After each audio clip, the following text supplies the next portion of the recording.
I don't know how long it'll take, but I'll come in and clean up this mess after and get me something to eat in a little bit. No, don't stick it in the fridge just yet, because I may eat some of it. I don't know yet.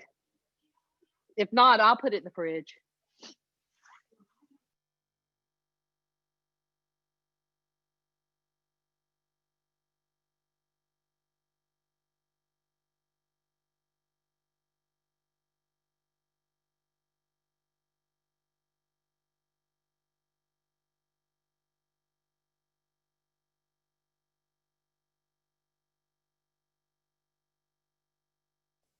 Everyone. Good evening.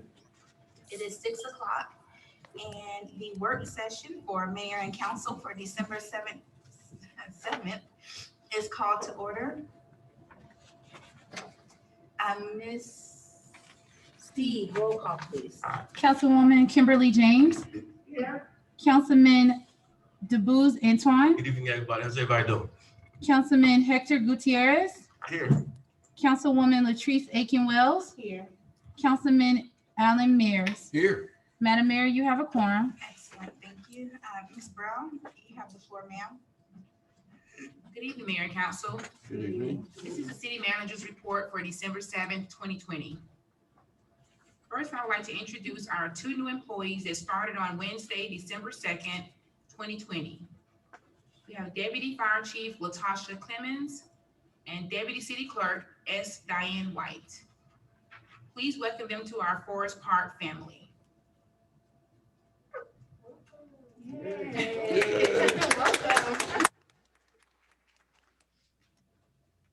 Next, I have the CERT team presentation. Mayor Butler, would you please do the honor of acknowledging the CERT team, please? Absolutely. So this is for our members, our volunteers on the CERT team, Mr. Carl Evans, Paul Bunch, Brenda Adams, Lonnie Adams, and James Hurtado. And this was at the request of Chief Horton. Shirley Chisholm stated, "Service is the rent we pay for the privilege of living on this earth. And on behalf of the governing body and residents of Forest Park, we thank you. As a volunteer, your commitment to ensure the safety of our residents is beyond commendable. Your selflessness is undeniable, and your bravery is greater than words can describe." On October 29th, 2020, Hurricane Zeta came through and caused massive damage to our city. Our CERT members responded to help at 5:40 a.m. They were dispatched by the fire department to scenes of power lines and relieved our fire department and police personnel so they could respond to other incidents in the city. The CERT members divided up and responded to 4 different locations, roping them off with scene tape, securing the parameters around the power lines, directing traffic away from these hazardous areas for 7 hours. They have received a high level of emergency training and frequently support our city in the background. We just want to thank you all for being a shining example and for others to follow. And so thank you all for everything that you're doing.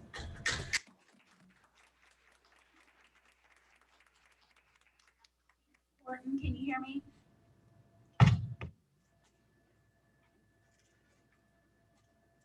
Chief, is he muted? No, he's on. Okay, I just wanted to see if there's anything you wanted to add, but we could move on. Okay. Next, I have a Briarwood Forest Apartment demolition update. I received an email from Mr. Shelby regarding this update that states, "As you may know, the demolition of Briarwood Forest Apartments at 890 Conley Road was put on hold until we receive approval from Georgia Community Affairs Historic Preservation Division to determine if the apartment complex was eligible for National Register of Historic Places. This determination was required because we are using federal funds, CDBG, to demolish the structures. Yesterday, we got notice that the demolition of the apartment complex would have no adverse effect to the historic properties within the immediate area, and that we can now demolish the 28 dilapidated structures. Based on the attached letter of notification, we issued a notice to proceed to the demolition contractor. Mr. Shelby will be asking for a revised timeline from the contractor. And that is an update regarding the Briarwood Forest apartment demolition. Thank you. You're welcome. Next, I have a recognition letter from Dr. Beeler at Restoration Theological Seminary as appreciation for Chief Clark. I'm sorry.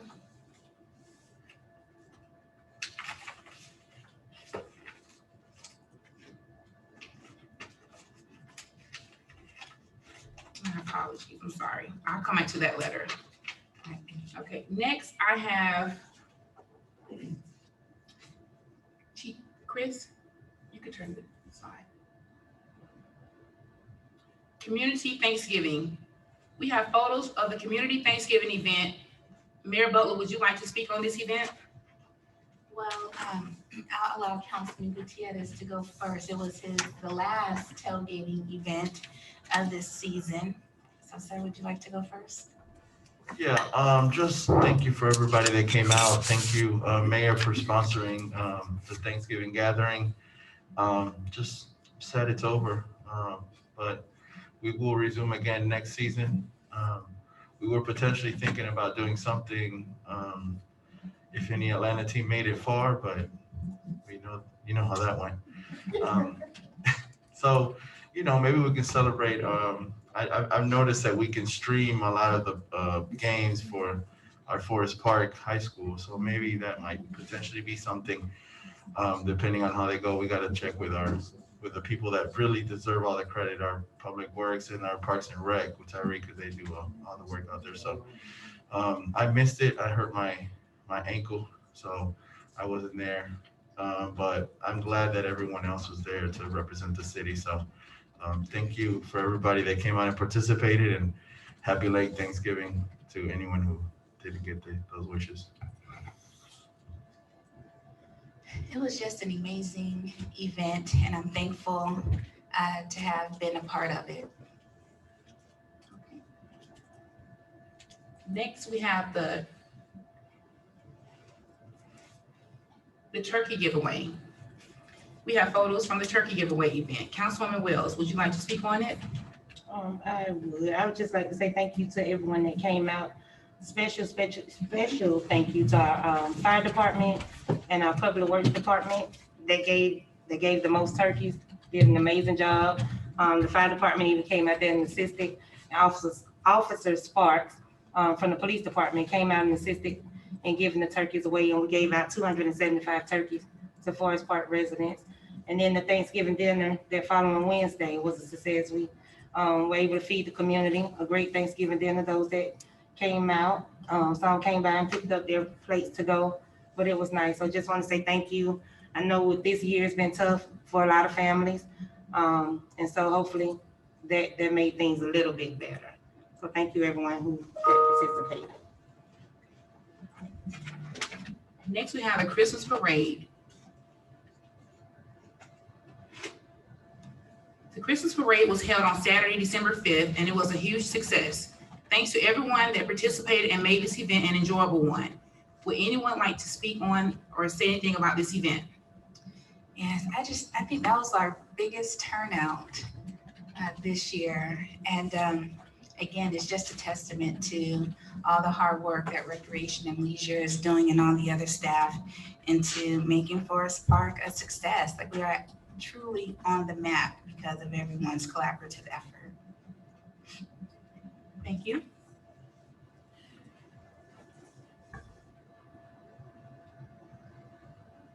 Okay, before I get to the announcements and events, I have the letter from Dr. Beeler, and it reads, Dear Shalonda Brown, Interim City Manager, the staff at Restoration Theological Seminary would like to extend our appreciation to Forest Park Police Chief Nathaniel Clark for his inspiring and uplifting commencement speech at our chaplaincy graduation ceremony. The chief displayed a warm sense of humor and a heartfelt compassion for the citizens he serves in the city of Forest Park. Chief Clark reminded the graduates that each of them had a duty to overcome challenges and extend opportunity to others. Chief Clark told them that God has called you and filled you with his hope to go out and minister to his people. There was an excitement present in the room as the graduates and all in attendance stood to their feet as the chief inspired all of us with his message of hope. The chief reminded us that if you hang out with wolves, you'll learn how to howl. If you hang around with eagles, you'll learn how to soar. Sincerely, Dr. Leon D. Beeler.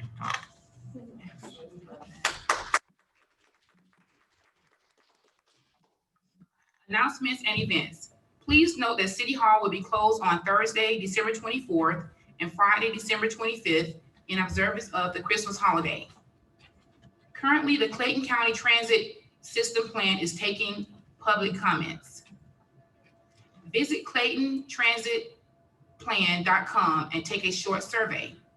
Leave a message at 404-848-5299 and email at clayton@itsmarta.com. Events.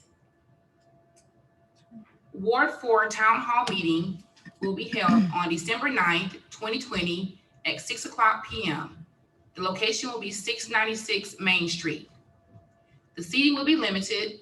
We will be exercising social distancing, and please make sure you wear your mask. Food Truck Friday, December 11th at 5:00 p.m., Main Street Fountain. Ward 1 neighborhood meeting will be held on December 11th, 5:00 p.m. The Zoom meeting ID for this meeting will be 830-8346-5760, and the password is James Ward 1. And we'll have that listed on our website as well. And then finally, the Model Mile community meeting will be held on December 16th at 11:00 a.m., 6:00 p.m., arrowatl.org. And also tomorrow we'll have Wellness with Wells. What time does it start? At 6:00 p.m.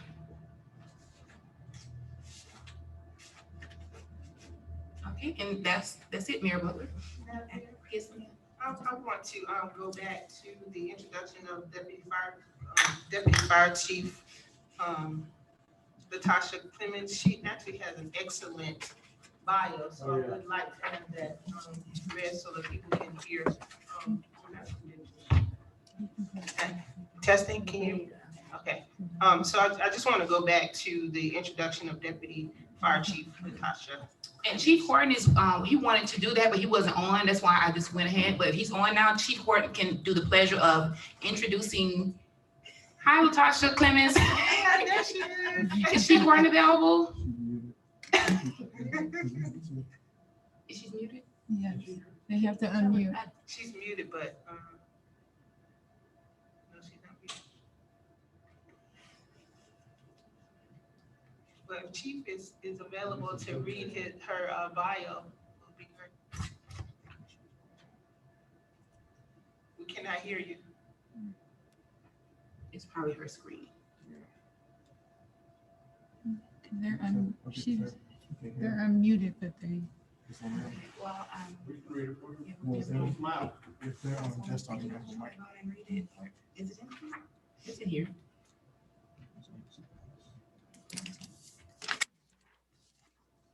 Let me read it. Okay. This is the bio for Deputy Fire Chief Latasha Clemens. It says Latasha Clemens was born and raised in the city of Boynton Beach. In 1993, Chief Clemens joined the City of Boynton Beach Parks and Recreation Department. During that time, she attended South Technical Educational Center and successfully completed the firefighter training program to become a Florida State certified firefighter. Latasha was hired with the Boynton Beach Fire Rescue Department in 1996 as the first African-American woman in the department's history. She took advantage of every opportunity for academic and professional growth that the city provided and rose through the ranks to become a deputy fire chief. Academic and professional development has always been a priority for Chief Clemens. Latasha completed an Associate of Science degree in Emergency Medical Services in 2001, an Associate of Science degree in Fire Science in 2005, a Bachelor of Arts degree in Organizational Leadership in 2006, and a Master's of Science degree in Executive Management in 2014. She attended Carl Holmes Development Institute at Dillard University. Latasha is most proud of successfully completing the 4-year National Fire Academy's Executive Fire Officers Program in Emmitsburg, Maryland. Chief Clemens' professional affiliations include International Association of Black Professional Firefighters, the standing president of Gold Coast Progressive Firefighters, a member of Women in Fire, International Association of Fire Chiefs, and a proud member of the National Coalition of 100 Black Women, serving as the first vice president of programs. Latasha has a passion for community, which motivates her to continue growing in her personal and professional life. Latasha is excited to join the Forest Park Fire Department as the new Deputy Fire Chief. Welcome, Latasha Clemens. Are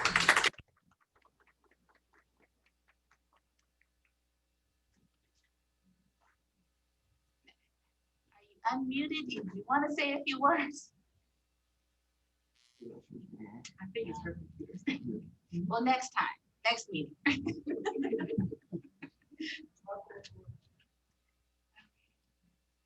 So the items on the agenda are as follows. Item 1, discussion to adopt a 2021 Mayor and Council meeting schedule. Background and summary. The executive. Madam Mayor, Oh my gosh. Okay, go back to page 2. COVID-19. We skipped a lot. I'm sorry. Major Turner, sir, you have the floor. Thank you, Madam Mayor. Good evening, Mayor and Council. How are you this evening? Hopefully you can hear me better this time than last.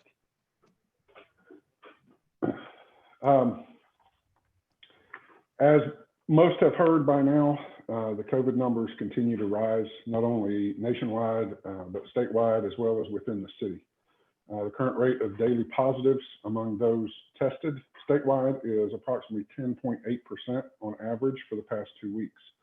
As of today, Clayton County's rate of daily positives is 12.8%, which is about 2.5% higher than when I spoke to you a couple of weeks ago. The state average is about 3% higher, so we're slightly better than the state average from that standpoint. From information that I obtained this afternoon from the Clayton County District Health District, Forest Park has a cumulative total of 1,115 cases, with an average of 10.9% of those of the county cases being in the 30297 zip code.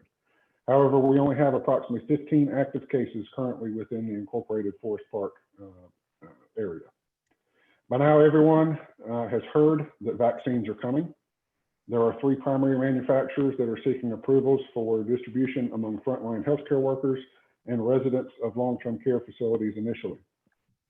This release will be in very limited quantity, with the bulk of additional vaccine becoming available next year into the spring and early summer.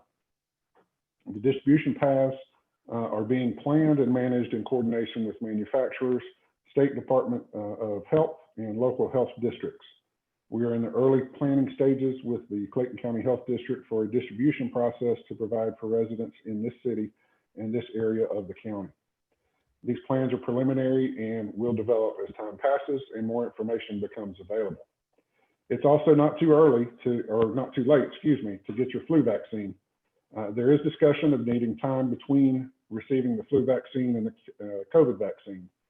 Some authorities feel that a minimum of 3 to 4 weeks is what is necessary between vaccines, and this will help in reducing the number of respiratory infections as the weather has turned colder. The vaccine is covered, the flu vaccine is covered by most major insurance providers and available through most pharmacies and professional medical providers. We still encourage everyone to follow good personal hygiene practices, wash hands, use hand sanitizer, maintain physical distancing, and use masks, especially in situations where you're unable to distance. Stay aware, stay vigilant, and stay safe. And I'm more than happy to entertain any questions from the council. questions or comments? All right, thank you. Presentation, green model mile presentation. So pond, you guys can unmute yourselves and you all have the floor. Hey, this is Andrew Court, and I believe you're going to let me share my screen. I'm waiting for the acceptance of that and have a presentation.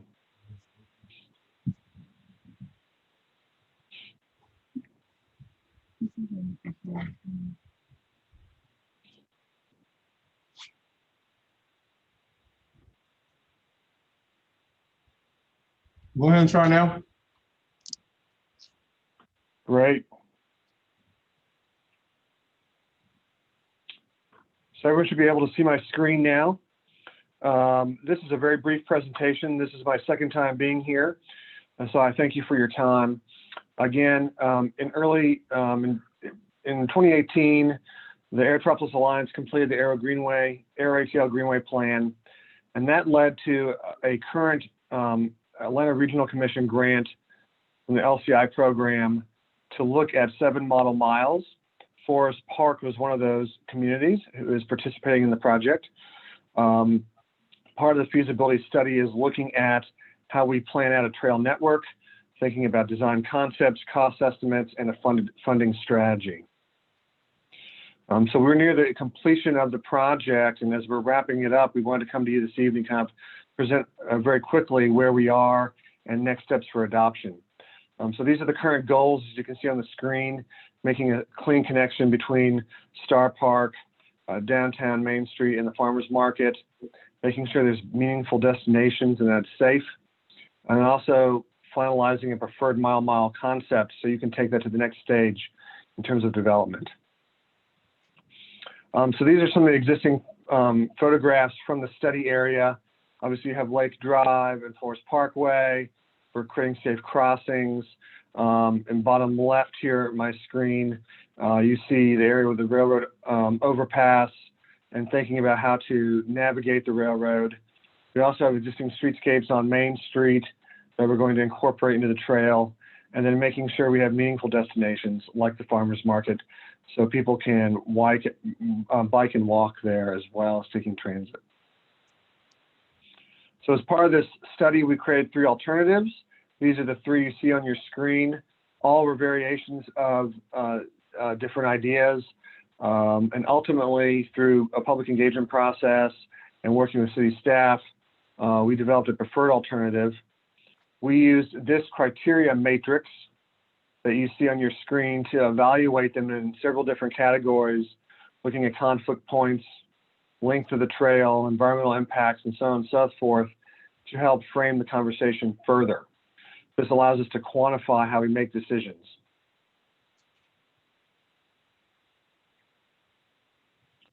What you see here today on your screen is the preferred model mile concept. It begins on the far right-hand side of your screen. It's in pink here, running from Star Park, running along the south side of Main Street towards the farmers market till Hale Drive, at which point it would cross the railroad track and come down to Forest Parkway and follow Forest Parkway all the way down to the main entrance of the farmers market. There is also an area in yellow that you see dashed. This area in yellow indicates a second phase that we looked at that would be an extension of Main Street connecting to other potential public open spaces and residential communities to make the trail more accessible to a broader range of people. These are just a couple of examples of what the trail might look like. The trail is typically planned to be a concrete 12 to 14 foot wide concrete trail. It would be follow the roadway, majority of the corridor. It would be kind of associated with your streetscape and put it in there. And we're also looking at, as you can see on the right-hand side of your screen, what a sample trail may look like in Forest Park, along Forest Parkway, as well as along Main Street, incorporating into the urban environment. So we think the design that we've chosen minimizes right-of-way impacts and really helps to make it a more safe destination. Here's just an example we've given briefly. This is Lake Drive. Star Park is to the bottom of your screen along with the railroad tracks. And this is Main Street at the top of your screen. There are several publicly owned pieces of land in and around Lake Drive that we think are also great trailhead spaces. So this represents an opportunity to turn this vacant land into and activate the space where you might have food truck spaces, you might have parking, engage people in kind of a green space and bring people together in a very safe environment that is also partially a gateway into your downtown. Here's another example of that space that we've kind of designed as part of this, looking at how you can activate space along the railroad corridor and along Main Street to really make it a kind of a successful connection with the trail network. And here's just another example, looking further west, following the rail line. So overall, this is in summary. We have more detailed cost estimates we provide to staff. When looking at the trail costs, the phase 1, which I mentioned, goes from Star Park and carries over along Main Street and Forest Parkway to the farmers market, is 5.7 million. Almost 5.8, and then the Main Street extension, which is a later phase, is about approximately 2.1. It's important to remember when we talk about these costs that you're looking at a number from soup to nuts. That includes everything from construction to rights of way to utility relocations. It also includes a 20% contingency, and as well as design construction fees and any additional construction engineering and on-site project management you may have for that construction. So again, as we think about that, we're trying to be very conservative, but knowing that long term, the important thing to remember is that these numbers can get refined as you perform a detailed design and work through the design process. So with that, that is my presentation, and I'm happy to answer any questions you all may have. Any questions or comments? Yes, you have. Thank you so much for the presentation. Testing. Thank you so much for the presentation. We have a question regarding the model mile going over to the Atlanta State Farmers Market, crossing over Old Dixie. Is that going to just cross over? I mean, are you all looking at maybe going over the street, or is it just going to go through Old Dixie? I know that's a very busy highway. Yeah, that's a really busy intersection. And so, as you all know, everything from Old Dixie really, it changes dramatically from Old Dixie towards the farmers market. That is a very heavily used corridor. It's a lot of truck traffic. We've specifically chosen the north side of the road, which is Forest Parkway going westward, because there's a lot of excess travel lane and roadway out there that we can capture.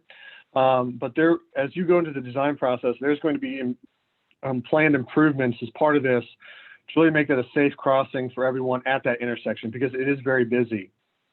In talking with city staff, they recognize that section of Forest Parkway between the farmers market and Old Dixie really is the gateway and requires further operational improvements and investigation. So it's part of a larger vision to really rethink that corridor.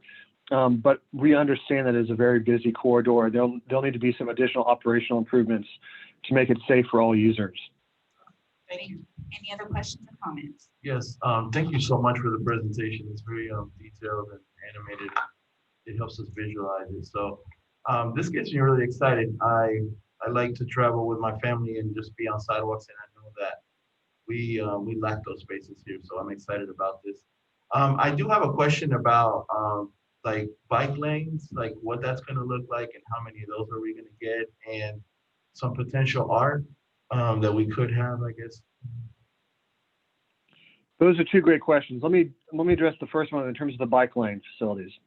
So all of the design we've come up with to date, what I'd be called off-road, I'd say adjacent to the road, but off-road facilities. So the trail designs that we've shown would be multi-use trails where bicyclists and pedestrians can share the road. But it would be, well, I say behind the curb or off-road. So you're not within a travel lane or within the lane of traffic with vehicles. So we've designed it to make it safer for all users. Obviously, there's certain bicyclists who travel in groups who are much more advanced. They typically still will travel down Main Street on the road themselves in larger groups. So this will accommodate, can accommodate a wide variety of users, but it will not be within the roadway, and it will be a shared use path. In addition, we have identified spaces along the corridor where we have determined potential opportunities for public art. Of course, this is a very brief presentation, but we have identified those. Some include the trailhead, and others include areas actually along the railroad tracks themselves to create kind of a cool visual barrier, and also kind of a distinct separation maybe from the railroad, and coming up with some creative ideas. We had some very good ideas from city staff on that as well. So we think there's a number of opportunities, and we've included those in the final report that you will see in January. Any other questions or comments? All right, thank you all very much. Thank you. Presentation is from Georgia Smart Clayton County Community Engagement Project. Mr. Brookins, you have the floor, sir.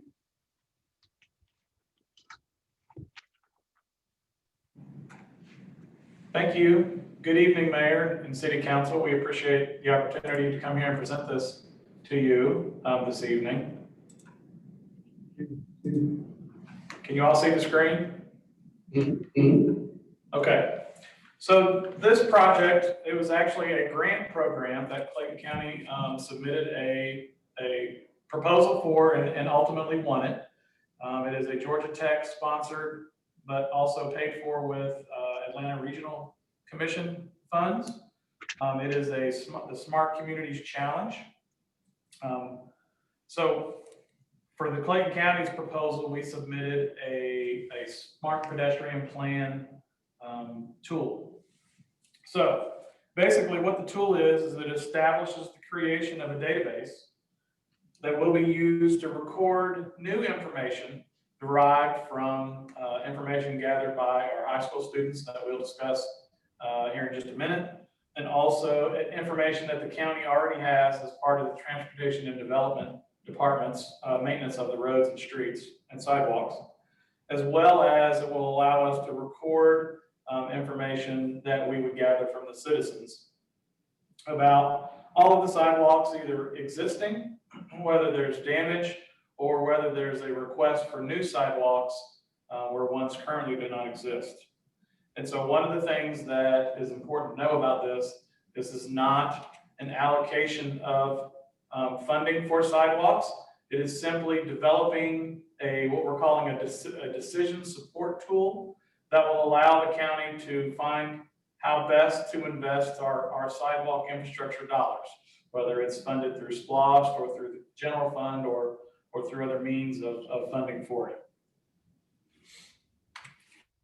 So some of the economic or some of the benefits of having a sidewalk, it increases the economic conditions of the county, whether we're talking about enhancing the commercial sectors, and it also goes to increasing property values. It speaks to the safety and mobility by providing access to that caters to children, older adults, and people with disabilities, and it promotes health and wellness through walking and jogging. So the team, our county COO, Dietrich Stanford, is our project sponsor. I am Jason Brookins. I am the IT director for Clayton County. I'm the project lead on this.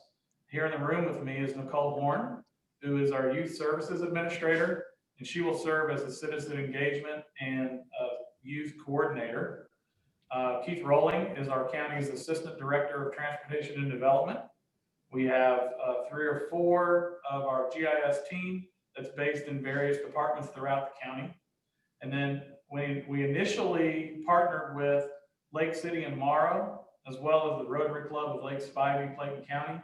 But since the awarding of the grant in September, we've worked with LaShawn from Forest Park and City of Jonesboro to be part of this project as well as MARTA and Clayton State University. And so we're bringing additional municipalities into the project as we go along. Our Georgia Tech team, our lead researcher is Dr. Arthi Rao, and she will be assisted by Drs. Catherine Ross and Randall Gunzler with the data gathering and the data analysis that we get. So community engagement is what we're here to speak to you specifically about. And so how can the community get involved in this project? So we will, and what this kind of, our kickoff now with this meeting is our stakeholder engagement sessions with each county and each city partner.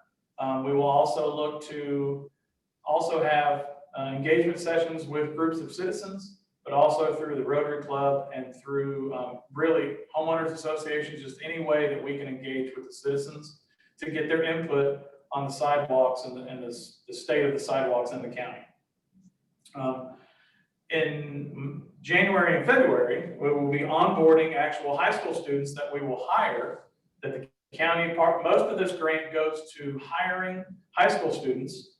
Our current goal is to have at least two students from each high school, with the hopes, depending on funding and costs, to get that up to 3, as well as hiring some undergraduate and graduate students from both Georgia Tech and Clayton State.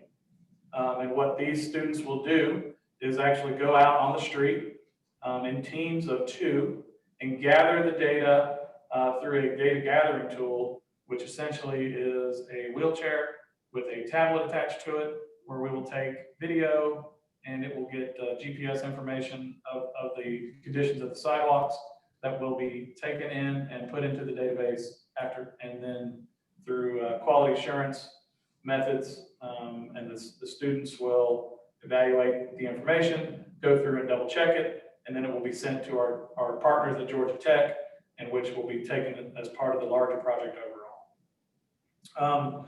Another way that we have to gather information from this is the county's Clayton app that we use. We have actually added an additional category that is Georgia Smart in the pedestrian plan. So anybody in Clayton County, you don't have to be in the unincorporated Clayton County, I'm sorry, to use it how it is now. We've added that category and opened it up to the entire county, so citizens can go out and actually take pictures of the areas that they'd like to see the sidewalks. It will capture the GPS data and will allow us to better map. Traditionally, when you gather this type of information, you have people come in, which presents a problem in our current environment, but also they just take a pen and put it on a map. This will give us much more detail and better information. And so that is available in the Apple iTunes store as well as the Google Play store. It just search for Click Clayton. You can create an account or you can report it anonymously. The benefit of creating the account is that we will actually come back to you and ask for additional feedback, and it will allow us to grow the number of citizens that are interested in this project and seeing what we can do with the sidewalks. We will also, when we can, have community workshops that will be, we'd like to do some in person, but most will be done probably through Zoom, where we actually have the Georgia Tech researchers on the line, and they will be talking about the information that they have as it stands. They will be going over some of the sidewalk conditions and some of the things that we're looking for, whether we're trying to go for larger sidewalks, 6 feet across, to make it easier for more traffic, and things like that. And so they'll be going over the information that we have with all of the interested citizens and hoping to get some of that information out. And so our primary focus for this particular project will be the areas around schools, around the MARTA transit stops, as well as shopping areas and public buildings and public parks. And so what we're looking to do is start there and work our way out. This project is a year-long project, and we will not have all of the data gathered in 1 year, but this will give us a system that after year 1, the county can continue to have students go out and gather the information until we get all of the sidewalks in all square miles of Clayton County. So from an academic standpoint, our logic model, we have the funding, we have our research partnerships, we're working on stakeholder engagement and community collaborations, and then we have this long list of things that we hope to get, and then long-term outcomes from the project would be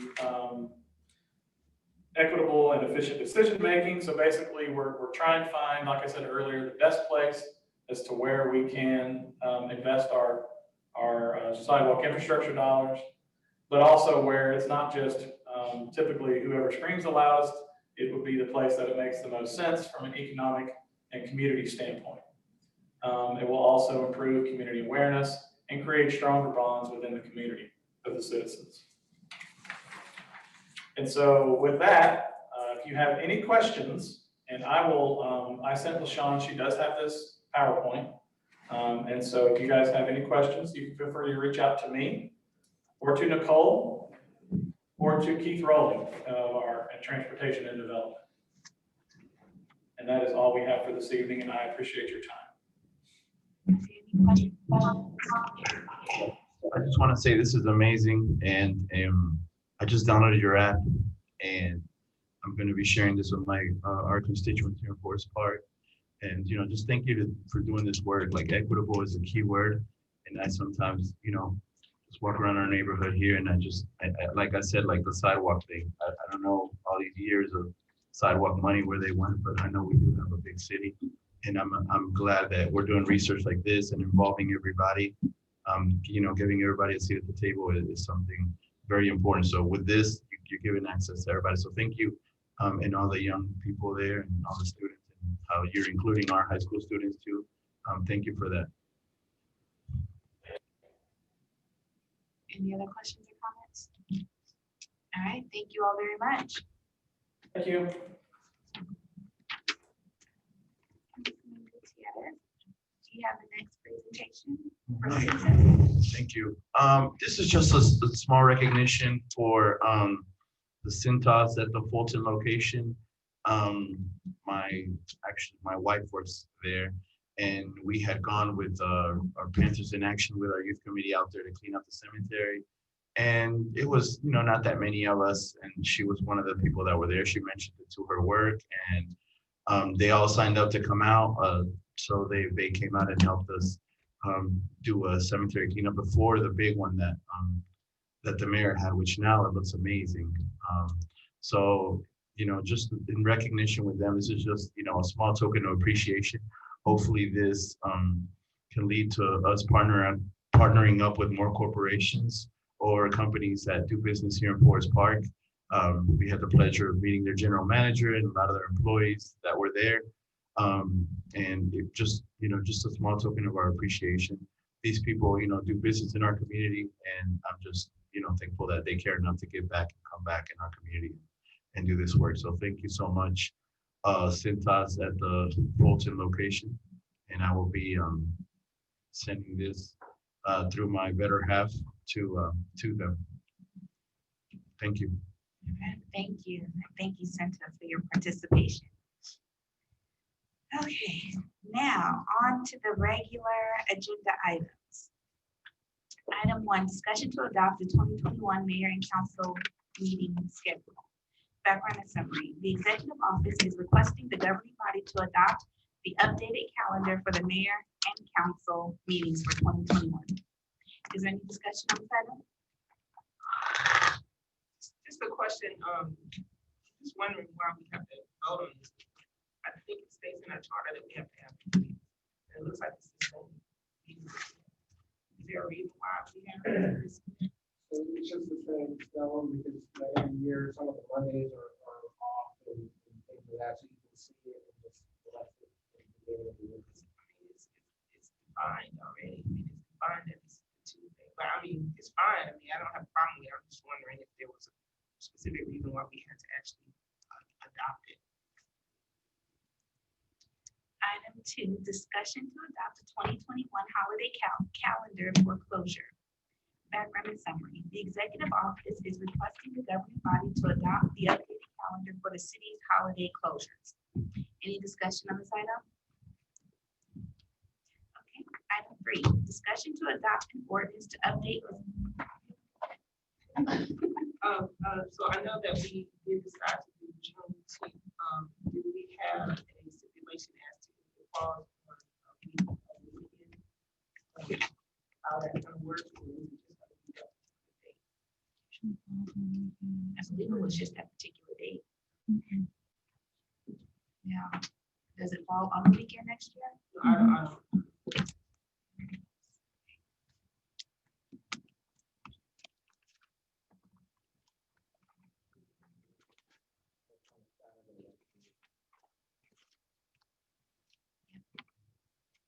That's what you asked. So do we just leave it as is, or is it the desire of the governing body to allow for June 18th, that Friday? Yeah, I would like to make it that Friday. Employees can be off.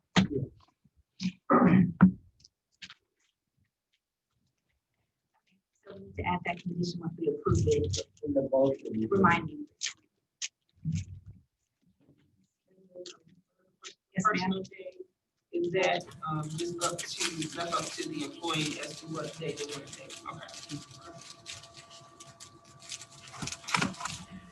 Item 3, discussion to adopt an ordinance to update the city's flood plan management ordinance. Background and summary. The city periodically reviews and updates this ordinance to keep in line with the model ordinance promulgated by the Georgia Environmental Protection Department. It was last revised in 2016. The proposed revisions are in line with the updated model ordinance and are in further consistent with the recommendations of the Clayton County Water Authority. Is there any discussion on this item? Item 4, discussion of program services agreement with Atlanta Youth Rugby, Inc. Background and summary. The City of Forest Park Recreation and Leisure Services is partnering with Atlanta Youth Rugby to introduce the youth of Forest Park with an opportunity to experience the game of rugby. Recreation and Leisure Services are providing Atlanta Youth Rugby with access to the stadium on Mondays in exchange for all youth with a Forest Park address will receive a scholarship to cover the cost of participation. Is there any discussion on this item? I'm just super excited about this. Rugby is one of the sports that gives so many scholarships out, and this could potentially lead for a lot of our, students here to make it to college and get it paid for through rugby. I've worked with these people. I brought them at my old school, and now they have a whole program at Carver Homes. They're really good people, and they care about our youth, and that's what I want in our city. So I got beat to the punch this time by the mayor and Tyreek. So next time, I'm gonna conquer everything with rugby. Yes, I am super stoked on this one. I'm a rugby mom myself, and I am all about exposure. And I think anytime we can introduce anyone to something new, it's just a new opportunity, a new awareness, a new avenue and a conduit of learning for them. So I'm very excited. Item 5, discussion of 3 proposals for video audio system in the council chamber. Background and summary. These are 3 bids we received for an upgrade to the audio video system for the council chambers. The representative for Interdev will elaborate on his findings and his evaluation. Chris, are there any questions or comments before we ask Chris to elaborate? Yeah, the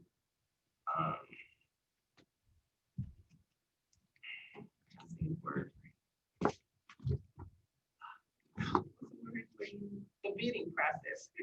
The bidding process. I know we just adopted not long ago the procurement process in the bidding, and I'm just wondering, did this follow through with that, or this is just something that we did prior to that?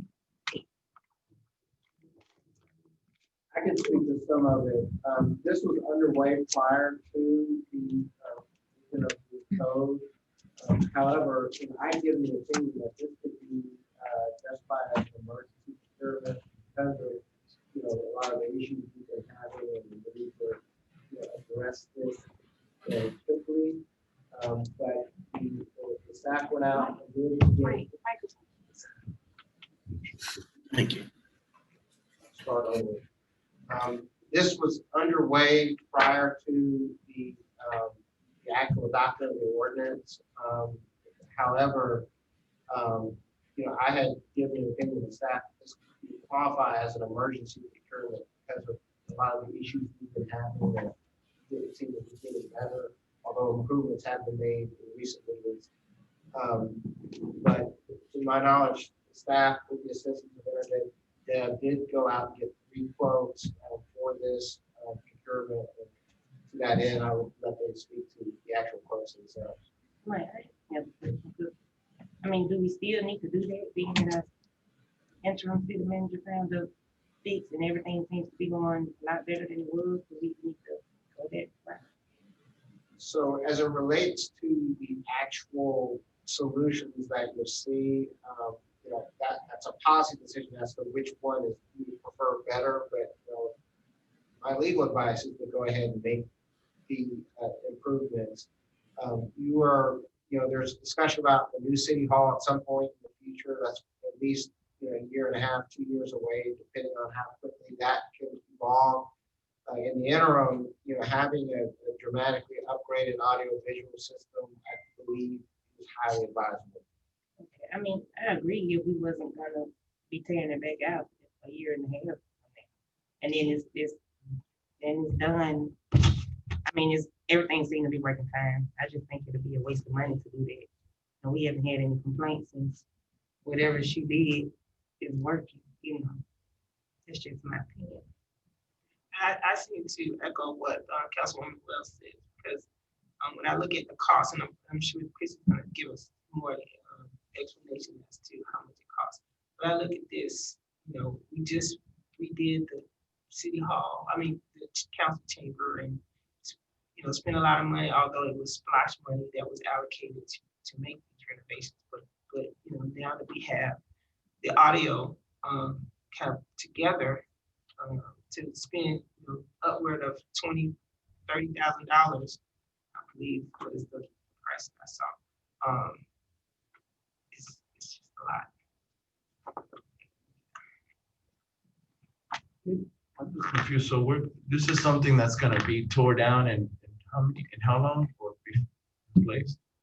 So again, in terms of the technical specs, you know, I'll defer to the Interdev to speak to that. But you know, again, the cost to improve the system, you know, I would encourage you to look at that sort of as an investment that you'll have, you know, a top-notch audio-visual system that will last, you know, a good bit, and will go a long way to make sure that you never have the problems that you had.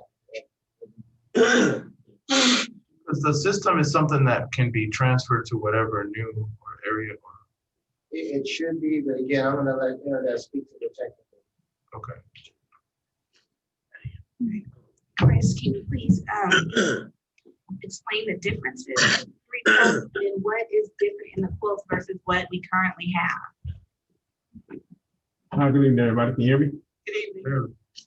All right, so basically, we were having issues with the audio visual here in the council chambers. So we were asked to work with Mr. Jeter on getting 3 proposals from 3 different companies to try to improve the equipment here in the council chambers. The companies we reached out to was OnePath, NCI, and Diversified Electronics.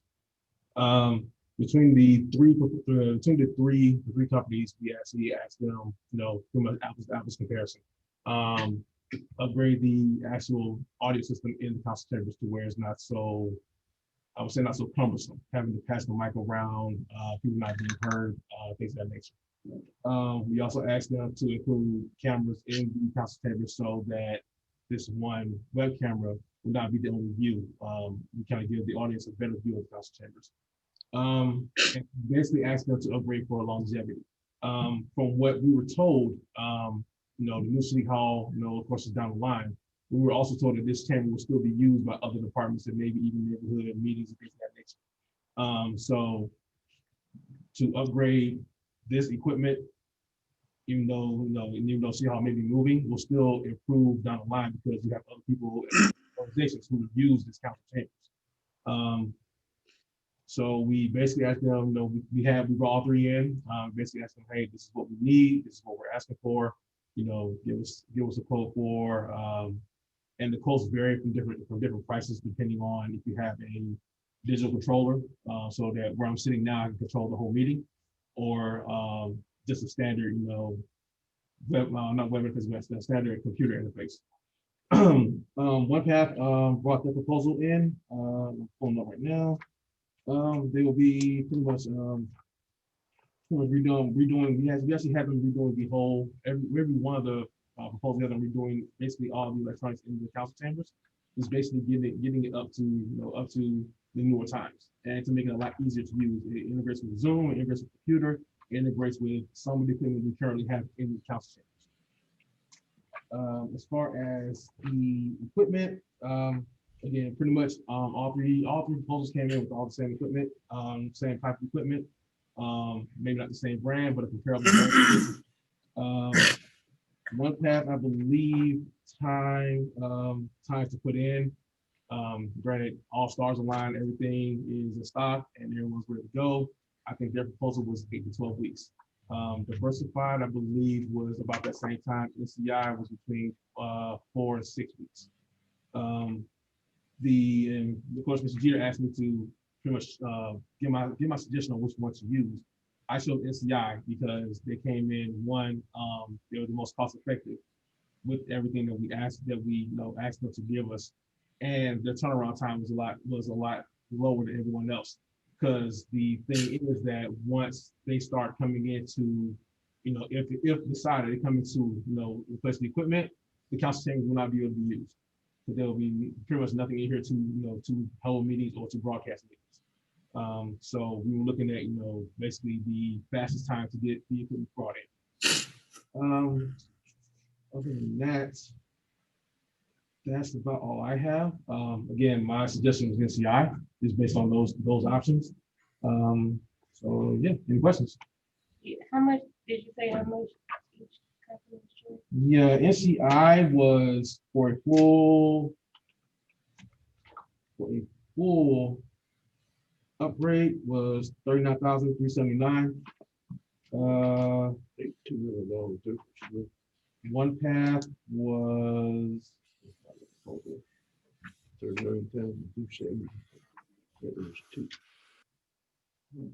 oh, sorry, the NCI proposal is the wrong one. I have to pull the other one up. So OnePath proposal was $39,921. Diversified, I believe.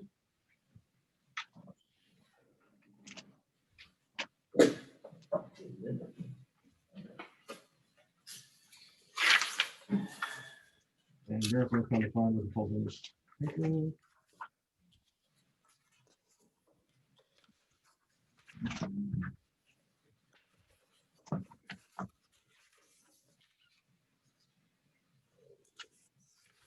Diversified was 43,685. And NCI, give me 1 second. I'm going to pull their up my email and give it to you. I think this is an old proposal that was given to me. Why was that so much higher than the other one? Basically because of the equipment. Basically the basically one-stop shop controller. Mm-hmm. And again, the numbers are on the higher ends with those controllers. Mm-hmm. It just makes it easier for anyone other than, even if say me or Riverson or one of the other people can't make the meeting, someone can still walk in and still be able to control the meeting, be able to use the meeting, because it makes it that much easier. So the numbers that I'm giving are on the higher end with the controller added, which is, again, my suggestion. NCI's proposal. What I'm asking is if you got a high, low, and a medium. I mean, if you pick the medium, is there that much difference in the medium to the high cost? Yes. Diversified was 43, and OnePath was 39. NCI was actually the lower of the three. Right. I said this proposal that's here is the wrong one, so I'm trying to pull the last one to give you the actual number. I believe it's like 20. Yeah, that's it. 29. No, it's 29 range. So we're looking at about $10,000 difference between. Well, is it in the quality of the equipment, yes, or the labor, or? It is actually no. They both have like pretty much the same exact labor cost. NCI's labor cost was a little bit low. Mm-hmm. But the equipment is comparable and still the same. So it wouldn't do to go to the higher one when you could get the same product for the lower cost. Exactly, that was my thinking on it. Right. Because when they came back with the new proposal with the actual price, Right. that kind of made me, hey, I say go with NCI. So let me ask, and I guess this may be a question for you, Chris, and it may be a question for the council as well. You had mentioned having 3 additional cameras instead of having 1 camera to I don't know. What's the logic behind that again? If you look at most council meetings in other cities, they have a different view of the council chambers. You have one of the council, one to say if someone was up for speaking. So if you have just 1 camera that's facing the council chambers, let's say at the back of the room, you will see the back of the person's head. If you put a camera, say at the back of the room, and one say right behind the council, you'll be able to switch to that person who's talking. So it kind of gives the audience a better experience to talk when they're hearing someone talk rather than seeing the back of their head. Exactly. I'm definitely for safety. This is thing something that we need to have. This technology changes every day. So if this is gonna make safety better and make the city move forward, I'm definitely supportive. Is this coming from the splash money or is this coming from?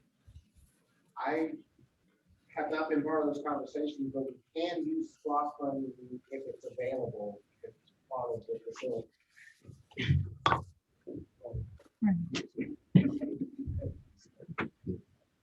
I hate to physically demonstrate the need for this, but this is really what it speaks to. You can use, if there's remaining SPLOST money available, then you can use it for this as part of the facilities improvement. Right, but again, do we want to spend that much money for a building that we're not gonna be in a year and a half or 2 years? Councilman, I can answer that. From what we were told that this whatever was put in here would stay in here, and once the new city hall was built, another system will be put in for the new city hall. Again, that's kind of why I went with the lowest cost, because again, and that was one of the issues that we were going back and forth about was when we put something in here and then snatch it out when the city hall is being moved. But when we were told this particular building will still be used by other departments and maybe even neighborhood meetings, we kind of me and Mr. Jeter was like, hey, we can put a system in here and put 1 in the city hall, in the new city hall as well. So they're gonna do that for the same, that money is gonna include them installing it somewhere else? That I have no know, because I do not speak. I have no inkling on how the money is spent. That's why I was just giving some your explanation, like they were saying they're gonna put another one in the other building, but who's gonna be using this building? Now, I mean, it's if the majority decided, but I just think it's a waste of money to do all of that, and we won't be here in a year and a half. So Mike, can you speak to any potential legal ramifications, given the way that our system has been over the last few months? So, you all, I believe, have seen the correspondence we've got from the organization out of BPA. Have we gotten it since the big extension on the DR thing? We've gotten it since then? So to that point, in recent meetings, I believe we've gotten positive reviews that people are happy, the sound quality is better, et cetera. But the correspondence initially was generated because of some complaints that we got from a limited number of folks who said that the audio quality was bad, and lots of the technical issues that we were experiencing. And the allegation is that we are not in full compliance with the Open Meetings Act because we weren't giving meaningful public access because of the sound quality, et cetera. Now, I disagree with that. I think we have met the requirements of the Open Meetings Act, but I do believe that in order to move forward and provide the greatest possible access, I think it's advisable to go ahead and do that. Whether this room is then used for their planning commission or any of the other boards, they can use it to have their public meetings here, et cetera. It is a lot of money, but I think it's money well spent. Any other questions or comments? I would just say that because we are not getting the complaints about the audio that we were having before, and You know, if we're looking towards the future to see other people that's going to be utilizing it, then we have to, you know, find out if there's going to be someone here to, if we do decide to move forward with this, is there someone going to be at all those meetings to do the audio visual? You know, saying that if you know we get this, it's going to be available for everybody, but is everybody going to be qualified or have someone qualified that can run the meeting or run the equipment like we need? So I just think right now it needs to be tabled. Any other questions or comments? Yeah, I think that I agree with Councilwoman Kimberly James. We need to table this so we can, I guess, further see what, I'm for it, but it's not the feeling that everybody is sure about. I think it's an investment. It's not just for us, but we have boards. They can use this. We have potentially, like we said, open to the public meetings that we can have hopefully when this COVID is over. So I think, you know, we don't want to wait till something else happens. Thank you, Ms. Brown, for fixing it, but in all honesty, it was a they put on something that needs to be fixed and addressed and should have been done way back. But, you know, we didn't get to it, but, you know, I don't want to wait till something happens and then give people the fuel to talk about us or the lack of transparency, because we're not that. I don't think we lack transparency at all up here, but, you know, people take something and run with it. So I just don't want that to be the narrative of us. But yeah. I understand what you're saying, and I agree. We don't want to wait until anything happens, but only thing I'm thinking about is we're not going to be here, and it's working well right now. You know, so if something happens, then okay, we got the bid and stuff over with, then we do. But if it's not broke, then why fix it? I just think that's a lot of money, and then putting into a system, and we don't even want to pay a company to clean our buildings when someone contacts COVID. So I just would not agree with that. You know, we can spend that money somewhere where it's really needed right now and look at that later on. Any other questions or comments? Are you gonna elaborate on that, Councilwoman Wells? The COVID cleaning? Oh, I will, because we have employees that's popping up with COVID and nothing's being done about it. Our building's not being cleaned and sanitized. No other people, they're not quarantining the people that's been in contact with these people. So I feel like money should be put there rather than fixing something that's not broken, trying to fix something that's not broken. We need to focus on keeping our employees safe and doing the right thing and sanitizing our buildings when these people come up with COVID, because hasn't been going on for 3 or 4 months now. I was under the impression that the building was clean. What building? This one, when that situation occurred. Oh, I'm talking, there's been more than one situation. Well, I'm talking about the last one. Did we get it sanitized, didn't we? We didn't vote on a company. We didn't talk about a company coming and saying that. But I know it's been at Public Works. We have multiple employees in the Public Works Department that's come up with COVID. And we don't have a process as to what's going to happen if they come in contact with this person. Are they quarantined? Okay, that employee is gone, but had a building been sanitized. I feel like money should go towards that because people's lives are at stake, and that's just been totally ignored. We don't have a process. And the last conversation we had about it was in June, and still nothing. But we're talking about spending $20,000, $30,000, $40,000 on the system, and it's working, thanks to our interim city manager. So when it gets to that point, then we focus on it. But right now, we haven't had any complaints, and everything is good. Let's focus on our employees' safety. When did this happen, Ms. Brown? Last week. I sent an email out to each of you regarding the information. It was about a contractor, the one that just happened recently. The contractor had been around someone that had COVID. So I followed the instructions for as with the fire department, EMS department, and they did clean the buildings and everything was taken care of for that. I think what she's referring to is like the cleaning contract that was prior to me. You know what you're referring to? Okay, the cleaning contract that was prior to you don't have anything to do with this, but this was in June when everybody was so against the hiring a cleaning company. But last week when that person that was found out.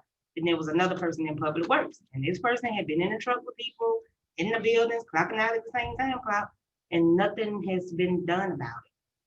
So that's what I'm referring to. So I'd rather spend money on something like that that has to do with the safety of our employee, rather than putting some cameras up and worrying about somebody seeing every angle of the council chambers. That's more important to me. And just another update, I'm working with the fire department, and we're going to have information that's sent out to all the council members regarding the process that we do have, we get in place for that. So I'm working with Chief Horton and his staff on coming up with a plan regarding the COVID and our measures that we're taking to make sure the employees are safe. And so that will be coming up shortly, forthcoming. I have a meeting with them again tomorrow, and I'll share the information with you as it's forthcoming. And thank you, Ms. Brown. I appreciate you for doing that, because like I said, we spoke about this in June. Someone was supposed to come up with an emergency plan. That never happened. And so I spoke to Mike about it, and I spoke to Chief about it, and I think I briefly spoke to you about it. So I just appreciate you taking that initiative, because it should have been done way before you were here. Any other questions or comments? Item 6, discussion of authorization for the acquisition of an ambulance. Background and summary. We are requesting the approval for the acquisition of an ambulance. This will be replacing an ambulance that was involved in an accident. On this date, accident occurred. Vehicle was total loss by insurance company. We will use the insurance proceeds for this purchase. Any discussion on this? Yeah, I sort of get in behind that. We were discussing, with some of the firemen before the wreck of the accident, about purchasing another ambulance. Then the wreck occurred, and that they were replacing that ambulance. But the way that I understood it, before the wreck, we had 5, and they were in the process of buying a new one, or either a fire truck, whichever one Mr. Horton thought was the most important at this time. And he conveyed to me that he thought the ambulance would be the better of the situation. So, I feel like that we need to move forward with getting the ambulance. Any other questions or comments? I would just like to make a comment, and it's not regarding the ambulance, it's regarding the employee that was involved in it. I just really want us to keep our employee, got the name again there, Oglesby. Please keep him in prayer. And I know that he's going through a lot of pain medication, all of that, but we really want to keep him in the forefront of our prayers, and, so that he will recover fully. And just my heart just really goes out to him. I got a comment about that. A lot of times, people are scared to lose their job. They're scared to report it when they've been exposed. Sorry, Chris, are we still on?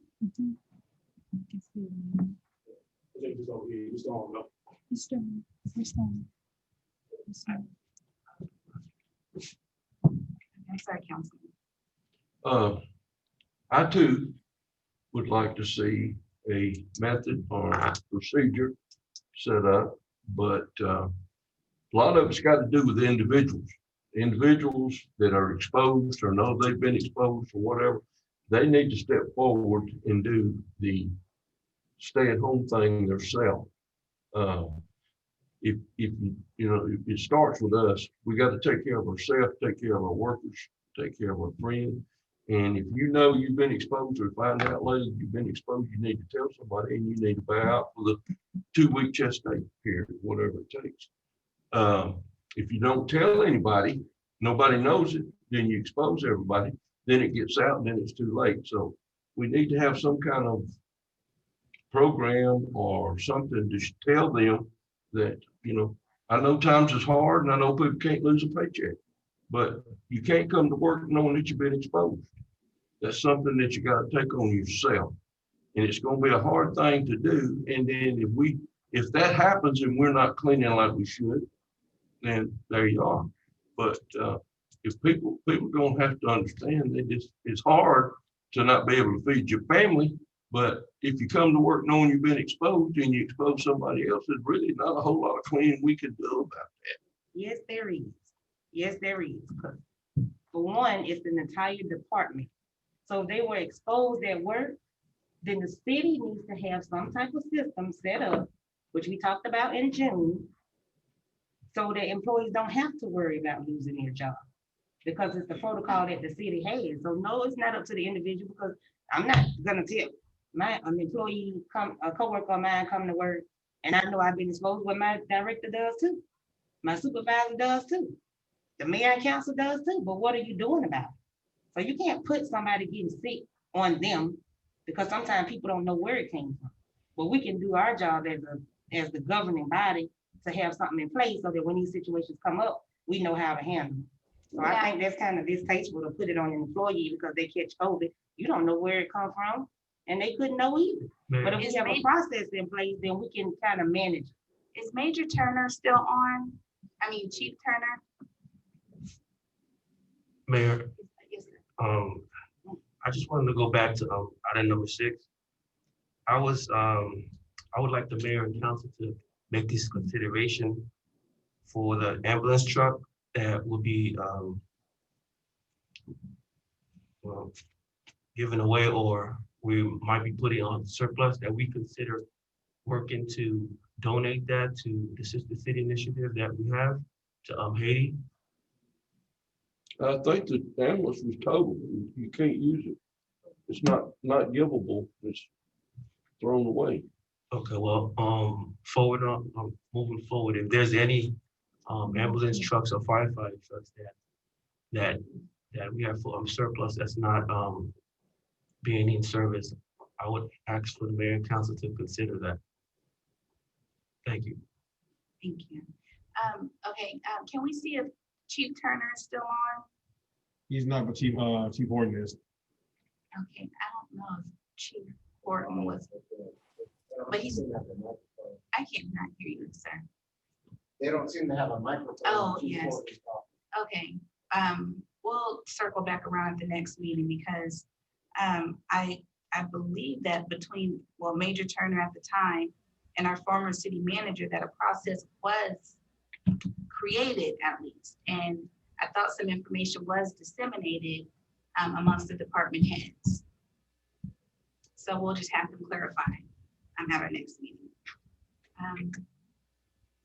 But if there is not anything else on item 6, is there a motion to adjourn the work session? So moved. Is there a second? I'll second. All in favor? Opposed? All right, thank you, that carries. And if you guys don't mind, we're just gonna jump right into the regular meeting. And it is 7:17. And the regular meeting, excuse me, for Monday, December 7th is officially called to order. Tonight's invocation will be done by Bishop Fortson of Paradise Church of God in Christ. So Bishop Fortson, I saw you. If all those who are able to stand, can you please do so and then remain standing throughout the Pledge of Allegiance.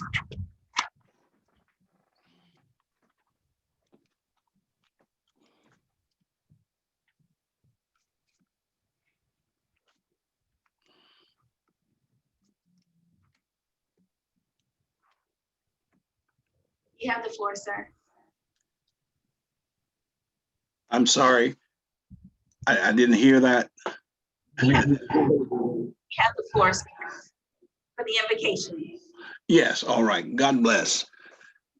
First of all, Lord, we want to thank you for what have already taken place in the work section. Thank you for touching the minds and the spirits, that they did a fantastic job. So now, Lord, as they go into the regular section, we pray for you to look upon our dear mayor and the city council members as they continue to do business for the city of Forest Park I pray that you bless the vision of our mayor of our great city. And that I thank you, Lord, right now for the leaders that you have surrounded her with, because everything rises and falls on leadership. I pray that you will give each leader tonight the ability to see the vision, to pursue the vision, and help others to see it, so that the city of Forest Park will not just be a name on a map, but a city that everyone will want to come to and also live. I pray that you bless the mayor, bless each council member family, keep them safe and keep their families safe from the COVID-19 virus. Lord, you have given us the power to bind and loose things here on earth. So tonight I bind the spirit of confusion, I bind the prince of the power of the air, and I bind fear. And I release the spirit of love, the spirit of peace, and the spirit of cooperation. That tonight meeting will be one of the best meetings that they ever had. They will come together and cooperate into making our city a great city. So we give you praise and we give you honor, and we thank you now. In Jesus' name, amen. Amen. Pledge allegiance to the flag of the United States of America and to the republic for which it stands, one nation, under God, indivisible, with liberty and justice for all. Thank you, Bishop Fordson. Roll call, please. Councilwoman Kimberly James, Present. Councilman DeBose Antoine, Good evening, everybody.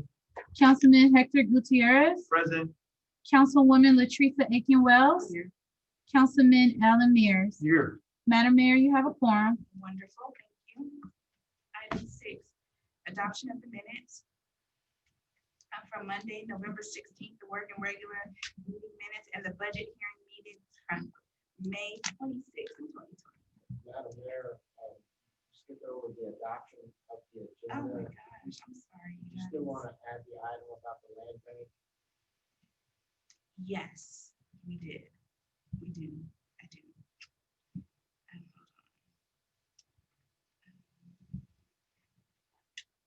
Okay, So you would need a motion would be in order, if it's the will of the council, to add as an agenda item number 7, the discussion of the Clayton County Land Bank and appointment of representatives in the city of Forest Park. so that was Councilwoman James. Thank you. Is there a second? A second. Councilman Mears, any discussion? All right, Councilwoman James? Yes. Councilman Antoine? Yes. Councilman Gutierrez? Councilwoman Wells? Councilman Mears? Yes. Thank you.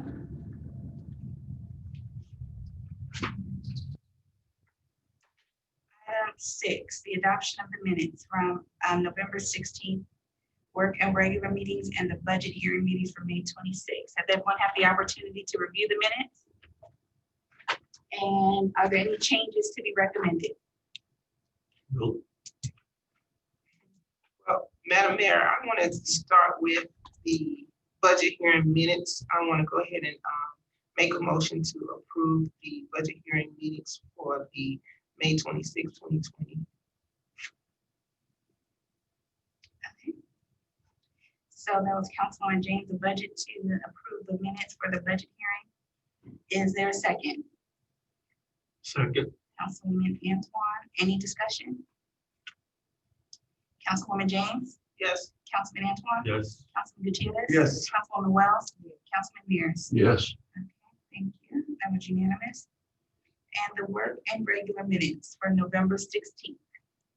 Madam Mayor, Yes, ma'am. I'm going to ask that we table the work, well, I don't know, well, I guess they're together, but the work session minutes is the item that I have concerns about. I actually spoke with Ms. Steed already about it. But I want to recommend that we table the November 16th minutes. All right, that was the motion to table. Councilwoman James, is there a second? Why are we tabling it? And I think I sent an email out to everyone. When I reviewed the minutes, Ms. Steed and I had a conversation regarding what should be included in the work session minutes. And it makes reference to getting the additional comments from the video or from the audio or from the YouTube channel.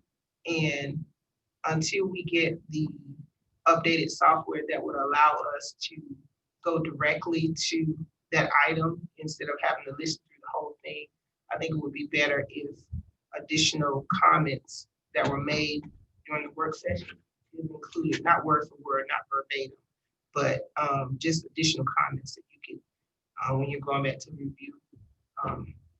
And so she and I had that conversation. I mean, did everybody get the email? Because I'm not against it or I'm not for it. I just wondering if everybody got the email so we can move forward with it.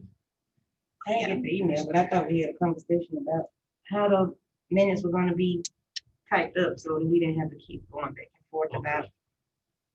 Well, I think what it is that in the minutes, it says, like, refer to YouTube video for comments.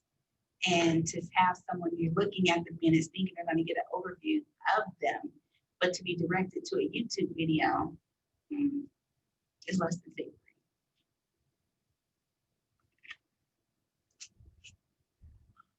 So you did make the motion to table, correct? Yes. Okay. So is that the only thing, is the YouTube, referring to YouTube? Yes. That I saw, yeah. So can we approve it with that change, changing it for? That's fine. So do you withdraw your motion? I'll withdraw my motion. So is there a motion to approve the minutes with the recommended changes? Yes. And I'll second. Okay, that was a motion made by Councilman Antoine and was seconded by Councilwoman James. Any further discussion? Councilwoman James? Yes. Councilman Antoine? Yes. Councilman Gutierrez? Yes. Councilwoman Wells? And Councilman Mears? Yes. Excellent, thank you. Item 1, approval to adopt the 2021 Mayor and Council meeting schedule. Is there a motion to approve this item? So moved. Councilman Mears, is there a second? Second. Councilwoman Wells, any further discussion? Councilwoman James? Yes. Councilman Antoine? Yes. Councilman Gutierrez? Yes. Councilwoman Wells? Yes. And Councilman Mears? Yes. Excellent. Item 2, approval to adopt the 2021 holiday calendar for closure with the change to Juneteenth, being the employees will have June 18th off since it falls on a holiday. So moved. Okay, Councilwoman Wells, you did the motion. Councilwoman James, I'll got a second. Thank you. Any further discussion? Council, Can we just maybe add some type of city celebration? That would be nice. Oh, yeah, that was in the discussion when we. So this is just the calendar, but you can certainly come back and plan a celebration around it as well. Thank you. Councilwoman James? Yes. Councilman Antoine? Yes. Councilman Gutierrez? Yes. Councilwoman Wells? Yes. And Councilman Mears? Yes. Thank you. Item 3, approval to adopt an ordinance to update the city's flood plan management ordinance. Is there a motion to approve this item? So moved. Councilman Mears, is there a second? Second. Councilwoman Wells, any further discussion? Councilwoman James? Yes. Councilman Antoine? Yes. Councilman Gutierrez? Yes. Councilwoman Wells? And Councilman Mears? Yes. Thank you. Item 4, approval of program service agreement with Atlanta Youth Rugby Inc. Is there a motion to approve this item? So It was Councilwoman Wells. Is there a second? I'll second. Councilwoman James, any discussion? Councilwoman James? Yes. Councilman Antoine? Yes. Councilman Gutierrez? Yes. Councilwoman Wells? And Councilman Mears? Yes. Thank you. Item 5, approval to discuss, approval to this, approval to adopt, to this, okay. So approval Of of discussion, thank you, of 3 proposals for video audio system in the council chambers. And there's 3 companies to choose from. So I'm just gonna ask for a motion. Yes, ma'am. I want to make a motion that we table this item. I'll second. There's a motion to table by Councilwoman James. It was seconded by Councilwoman Wells. Any discussion? Councilwoman Wells, Councilwoman James, Yes. Councilman Antoine, Abstain. Councilman Gutierrez, Yes. To table? Yes. Councilwoman Wells? Yes. And Councilman Mears? Yes. All right, that's tabled. And item 6, approval of authorization for the acquisition of an ambulance. Is there approval? A motion to approve this item? I'll make it. That was Councilman Mears.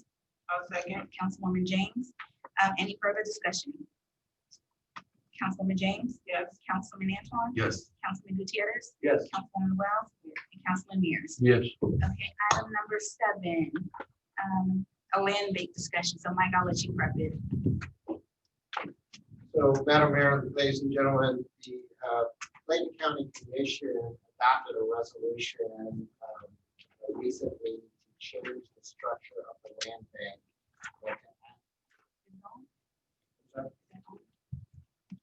Is the microphone on? So to change the structure of the land bank, to add a representative from all the cities in Clayton County. And then they restructured the term slightly. And so they're asking each of the cities to approve the revised structure and as well as name someone to serve as a representative of the city of Forest Park. It is proposed that if this is approved by the council, to designate James Shelby as a representative for the city of Forest Park. So, at this point, it would be whatever the council's pleasure is. Any questions or comments? I'd like to comment. Whoever we appoint, if it passes, it needs to be somebody that is familiar and up to speed on what they're trying to accomplish. I mean, you just can't pluck somebody out of there, and there's got to be somebody that's involved in the situation. And he is. He's the planning, building, and zoning director. Ma'am? He's the planning, building, and zoning director. That's a good one. Good call. So let me ask you, You ought to know. do we have any details as to what the revisions are on the land bank? So at your guys, you all have a copy of what the county adopted, and in the provisos or all the whereas clauses, they kind of outline the changes in the composition and the establishment of the term for the new members. And so really the main changes are the representative from Forest Park representation goes from 2 members to 1 member, but then they're adding members for all the other cities that won't participate, weren't already part of the land bank, and it sets the terms. So our member with their term would go through April 21 of 2022, and you can see the rest of the terms for the other cities are staggered.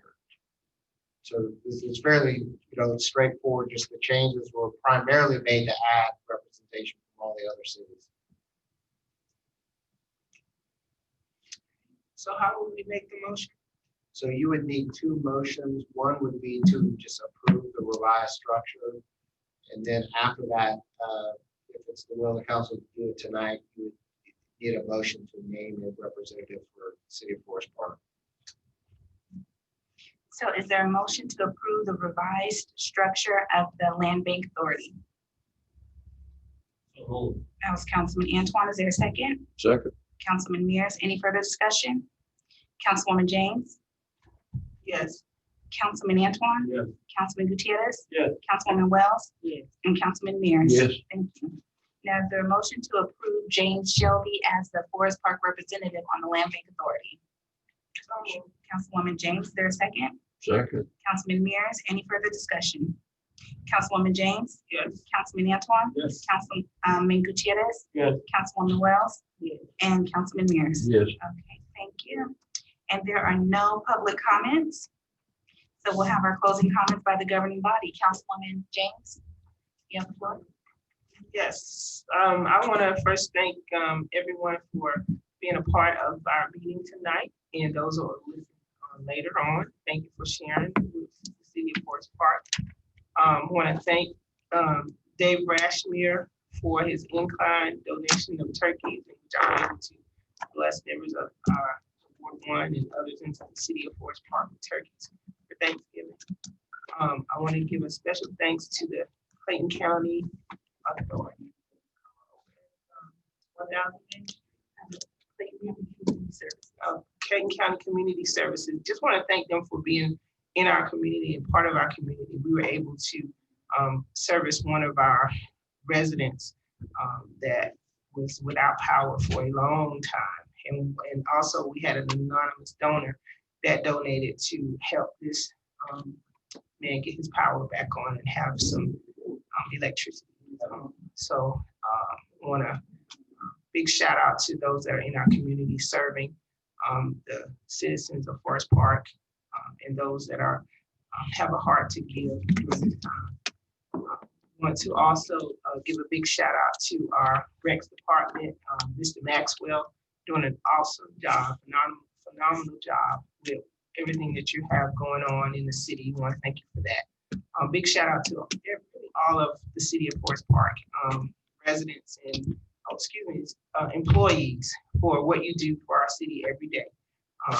Sometimes your what you do goes is thankless, but know that we are grateful and thankful. Big congratulations to our new deputy fire chief. I noticed in your bio that you started off, I believe, in the Parks and Recs department or a part of your city, and it just goes to show you that wherever you start in government in city, you can excel, do some classes, and educate yourself and rise to new levels within the city government. So I encourage all of our employees as we try to work on our pension for our employees that you just really take hold of what the city of Forest Park has to offer. Nowhere in this pandemic right now, and I want everyone to stay safe, keep your mask on, and just keep each other safe, keep yourself safe, keep your family safe, stay distanced away from people. If you're around people that don't have a mask on, just keep your distance from them. That's their choice not to wear a mask, but you don't have to allow them to be in your space just so that you can keep yourself and your family safe. So thank you again, and big shout out to all of my fellow colleagues. I want you all to have a very Merry Christmas and looking for a very prosperous New Year. So we'll see on the 20th. Yeah. Once a year, Kim says something positive. All right, good. Look, I want to give a shout out. First and foremost, I want to share this quote. People don't remember for you for what you have, but what you have done for others. I want to give a shout out to the Aromas Adult Entertainment, Mr. Rashmir. Thank you for the turkeys that you put on people's table that otherwise would not have. I want to give a shout out to Ward 2, the best ward in the city.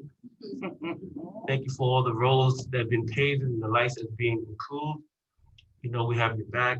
I also want to give a shout out to Councilman Hector for his events, and Councilman Wells for what they're doing, and the mayor, and everybody that here that has the priority of the city. Also, you all know how to get in contact with me through my email or through my personal number. I've responded to everybody thus far. If you see something, you say something. The city belongs to us, and I thank you all for tuning in. And see you guys next time. And God bless you. Know that Dabu's Antoine does what? Loves you guys. Wow. Tough fact to follow. Thank you. Just to echo the other council members, thank you, Mr. Rashmi, for those turkeys. I gave them out last year. Councilwoman Wells blessed me with some turkeys. This year, Mr. Rashmir gave me some turkeys that I gave to some needy families. So thank you. Also, thank you. I completely forgot about this, but Mr. Rashmir donated money for my ward events, for my Hispanic Heritage Month, for the Day of the Dead event. So thank you for that. I appreciate it, sir. I want to talk about my food truck at the fountain this Friday, so make sure you come out. We will be social distancing. We have a few different trucks that are going to be out there with different options. We got, seafood, Mexican food. We have drinks. We got a whole bunch of even nutrition options, vegan options. So that will all be out there for you all to enjoy at our nice fountain. So yeah, with that being said, welcome to our new employees, welcome to the family. Like the mayor mentioned and Ms. Brown mentioned, thank you for choosing to work here. You could go somewhere else, and I'm glad you're here. Also, those COVID things that Councilwoman Wells brought up, that is something that I take serious, is the safety of you all. So we will look into that and get that fixed ASAP. So thank you for bringing that up, Councilwoman Wells. And yeah, just be on the lookout. We have 2 meetings. Our council members up here have 2 meetings coming up. Just get informed with everything that's going on. Thank you for listening in, and just hold us accountable for anything that you want to see. Be the voice for your city. I've had a few constituents hit me up about different things, and once you speak up, we can get it addressed, and if not, we try to find a solution for it. So that's what we're here for. Shout out, I want to shout out Calvary Refuge. I've sent over a family and a gentleman, and they took care of them, very welcoming. Just thank you for what they do. They are, the only refuge here in Clayton County. So I just want to, remember during these times, like our council member said, it's not about what you have. So even, if you can give something to the less fortunate, try to take that opportunity and be the best person you can be every day. So thank you all. I will see y'all in a few weeks, my colleagues here officially, but if y'all need anything, y'all also know where to find me. Thank you to everybody that came out to the Christmas parade. I'm pretty sure I won the best car, but I'm not going to take that from our constituents. So thank you, everybody. Again, it was beautiful to see all of us up there together collaborating, and all of our people in the city with the incredible diversity that we have here in the city that makes us great. So again, thank you, everybody, for tuning in, and have a blessed week, and we'll see y'all again in a few weeks. Councilwoman Wells. Yes, I would just like to piggyback off of what they said as far as the thank you to Mr. David Rashmere. I know for a long time, even before I was in office, they were doing things and giving back to the community and the seniors in the community. And so people look at them because of the type of business that they have, like they're not great people. They are, and they've been doing this, giving us turkeys, giving me turkeys. I can't speak for everyone, for 8 years now. And so I just want to say thank you so much for that, because you put a lot of smiling faces on some of the residents in the city of Forest Park. And again, I want to thank the employees for your contribution to helping us help our community. A lot of employees don't even live in the city, but they take time out of their personal lives to come and to help us give back to our community. So I want to thank you guys for that. Also this weekend, me and my kids, if you know of any homeless people, I can't be everywhere, but if you know of any place that the homeless hang out, me and my kids this weekend will be giving out bags to the homeless that will include soap and toothpaste and toothbrushes and hand sanitizer. I'm just trying to get them in the giving spirit and let them know what the holidays are all about. It's not about receiving, but giving, And so if you know of any particular place in the city of Forest Park that we should go, doesn't have to be in Ward 4, please let me know. Thank you all so much for tuning in and being patient with us. Have a blessed night. Thank you, Councilman Mears. Yes, I would like to amplify on the turkey giveaway by Mr. Rashmere. Rashmere, he's come through a long time, every year that I've been here. And I appreciate the contributions that he makes. And I want to brag on the girls, ladies in the up here that got the parade together. It looked like it was going to be sparse to start with, but people finally got together, and I think it's one of the best ones we've had that I've been involved in, and that's a credit to the staff here at City Hall and the mayor. And I just want to say that there in the turkey dinners was great. Fed a lot of people. Christmas parade was great, and it's just showing that the city is moving forward. And we're all working together. And I just want to thank everybody that contributed to Public Works, Fire Department, Police Department. Everything was great. Thank you. Yes. I just said one more thing. I just wanted to remind everyone about the Ward 4 Town Hall meeting on Wednesday at 6 p.m. Just to remind you about that. And then Wellness with Wells tomorrow at the Rec Center from 6 to 7. Thanks. Thank you. And then, yes.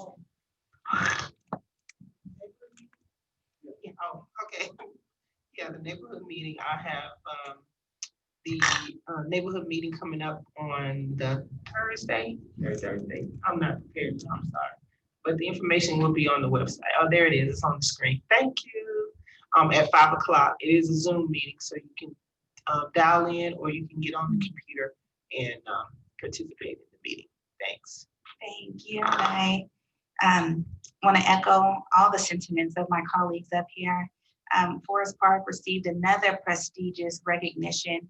I left the actual verbiage at home, but in addition to being named one of the best places to invest in August of last year, in addition to having our parks and recreation being listed as one of the best places, best entertainment facilities, but we were also listed as one of the best places to rent. And I know a lot of times renting carries a stigma with it, but I think anytime that the city can be recognized for everything that we're doing is definitely worth commending and thanking everyone who plays a part in that.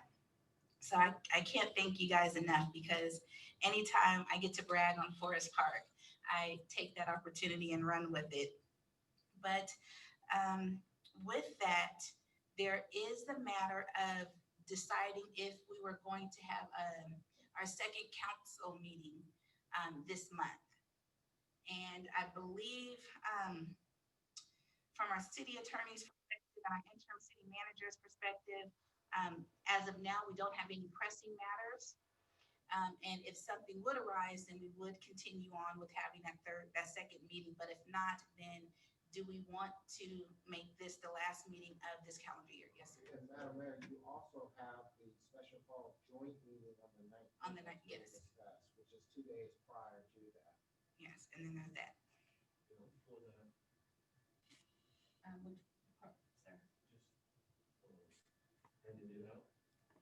Okay. Well, are we voting on that? Is just a consensus?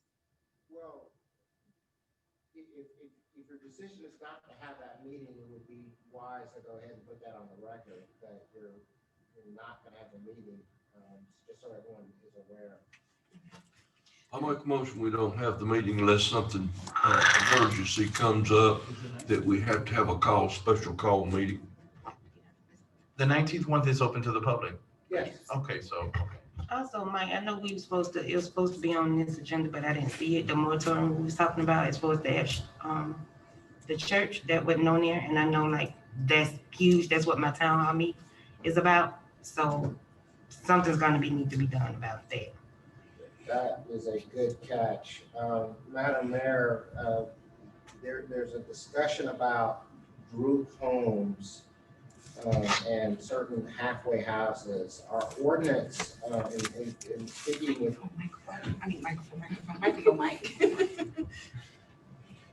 So there is potentially an issue with establishment of a halfway house within the city of Forest Park. Our ordinance does not allow that, nor does it allow group homes. It doesn't speak to those. And so any applications to that extent would be denied anyway, because it's not permitted. However, out of an abundance of caution, it would be advisable to consider a moratorium on the acceptance of any applications for group homes, halfway houses, transition housing for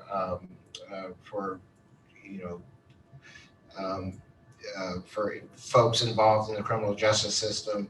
All that in order to allow the zoning process to come up with a zoning ordinance to provide for how that would be handled in the future. And so a 180-day moratorium is something that James Shelby and I discussed, advising the council to consider. I got a comment on that. Yes, sir. The church that I got married in back in BC, right over here. Then they moved over here to Phillips Drive, been there for many, many years.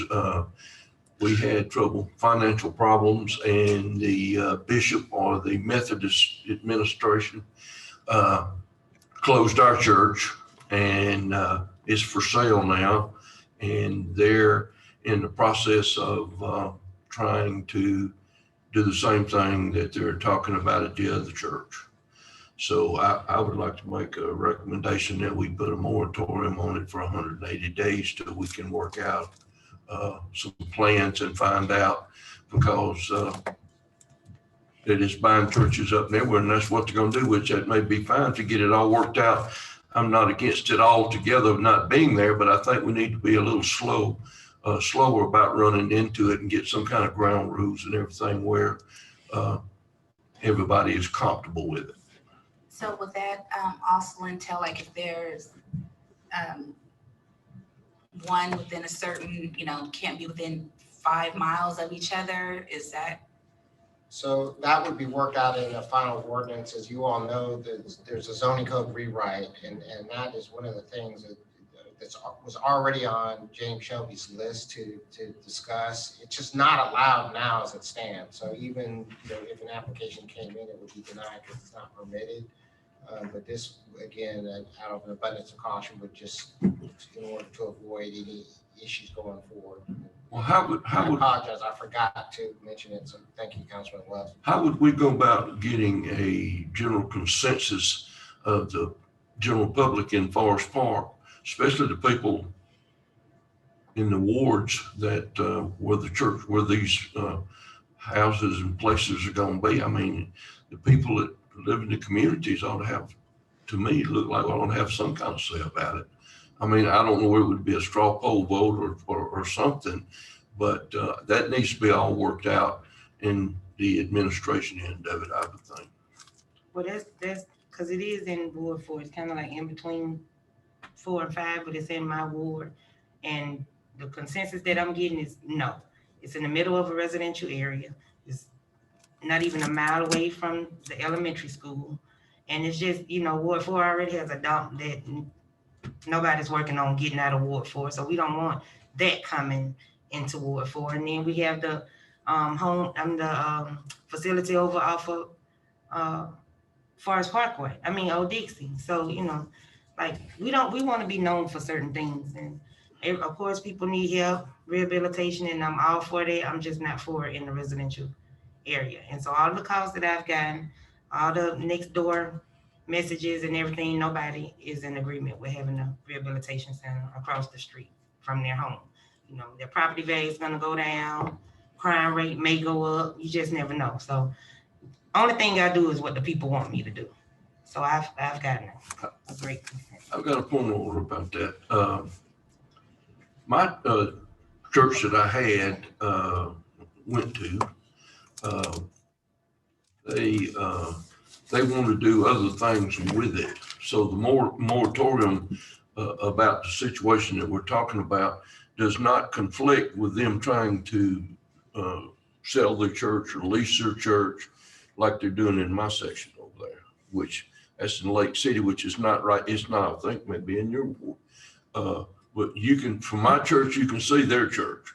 But I know there's people that have been going to these churches for a long, long time, and they're heartbroken, just like my wife. She started when she was in kindergarten, and she, as far as she knows, it's over. But anyhow, will that involve with our doing the moratorium? Will that will not hold them back from renting or selling or anything like that, to use it some way or another to keep it or whatever? If it's a sale or rental to continue as a religious place of assembly, that would not be covered. What's covered are institutionalized residential setting, halfway homes, group homes, things of that sort would be covered under the moratorium. One last question. You want to go ahead? Yeah. Oh, well, go ahead. So I just say one last question. Is it something, because I know we have the capital outlay money, like, is it something that the city, because it's in a great location, something can be done there to benefit the residents of Forest Park? Is it any funds that could possibly be available for the city to purchase that property and do something with it? Yes, but I would, if you were to go in that direction, I would suggest you do that in executive session. Okay. So my question / comment is, this is kind of the first time I'm hearing a little bit of, I heard a little bit because someone approached me and asked me about it, and told me that the church had been sold and what the intentions were of the church. This is my first time hearing about the moratorium, first time hearing about or knowing that it was in our ordinance. So my question is, and I don't know if Mr. Shelby is on, maybe he can answer. I'm just wondering, is there something that came up to the city, a question that came to the city that allowed that now the city has to get engaged and involved at this moment? Because if it's in our ordinance right now that this can't happen, what happened that, kind of we got involved or whatever, and why do we need a moratorium if it's something that is not allowed anyway? Is that something that he's trying to discuss on ways that maybe we can start having it, or I'm just trying to understand the logic behind the moratorium and all that. There's Mr. Shelby.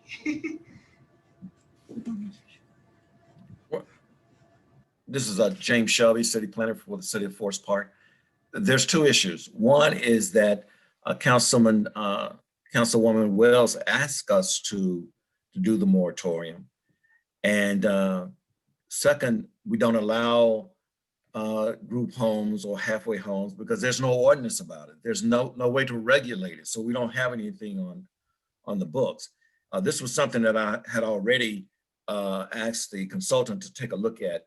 It's just that we've got an application recently about that church wanting to do a halfway house, and they want a zoning verification letter. We couldn't give them one because it's not allowed. There's nothing in our ordinance that would even suggest that they could even have one there. So it's two separate issues going on. One, Councilman Wells asked Mike to do the moratorium, and two, someone asked us to do a zoning verification for a group home at that church. And again, it's not allowed. Okay, so let me ask you, what are the stipulations for having a group home or whatever? If there's a process, I know we don't have one, but I mean, if we were to have one, what's the stipulation? Does it have to be in a certain zone? Do we have that information as to where group homes are put in? Do you know any of that? Well, many ordinances allow them in commercial districts. There are some ordinances that allow them in residential district. However, there are stipulations, and they all come under conditional use permits in order for them to have a group home or a halfway house there. And all conditional uses are approved by the city council. So for us, I don't know how we just started looking at it recently since we started doing the rewrite of the zoning ordinance. So I can't give you a definite answer of what our criteria would be. And there are some state laws that are involved in group homes as well that they would have to abide by. So my thought is, this is very new. This is something that just came up. I'm not opposed to, I'll call it transitional. People coming out of prison, they need something to get them on their feet. Would you want it across the street from your home? Well, I'm just making my comments. I'm just asking. So like I said, this is just something new that just came up. We're just getting the information. So it's premature, I think, to knock everything down until we know what what it entails, what it means, and what would it mean to our community? What would it mean to Forest Park, to be someone that is in support of something like this? So it's a difference with being in support of it and then placing it where it needs to go. And so you're not a representative of Ward 4, so I'm speaking up for the people of Ward 4. And that's what they don't want that in their community. You live on the other side of the track, and a lot of people that's coming that's okay with it don't live in the surrounding area. how, I don't think nobody that's invested 30 years in buying a home would want a waste management transfer station in the back of their home, in front of their home, or a rehabilitation center. There are places for things like that. And it's not 2 minutes from an elementary school, and it's not directly across the street from, well, in the middle of a residential area. So to me, it's not premature. When the people brought it to me, their problem became my problem.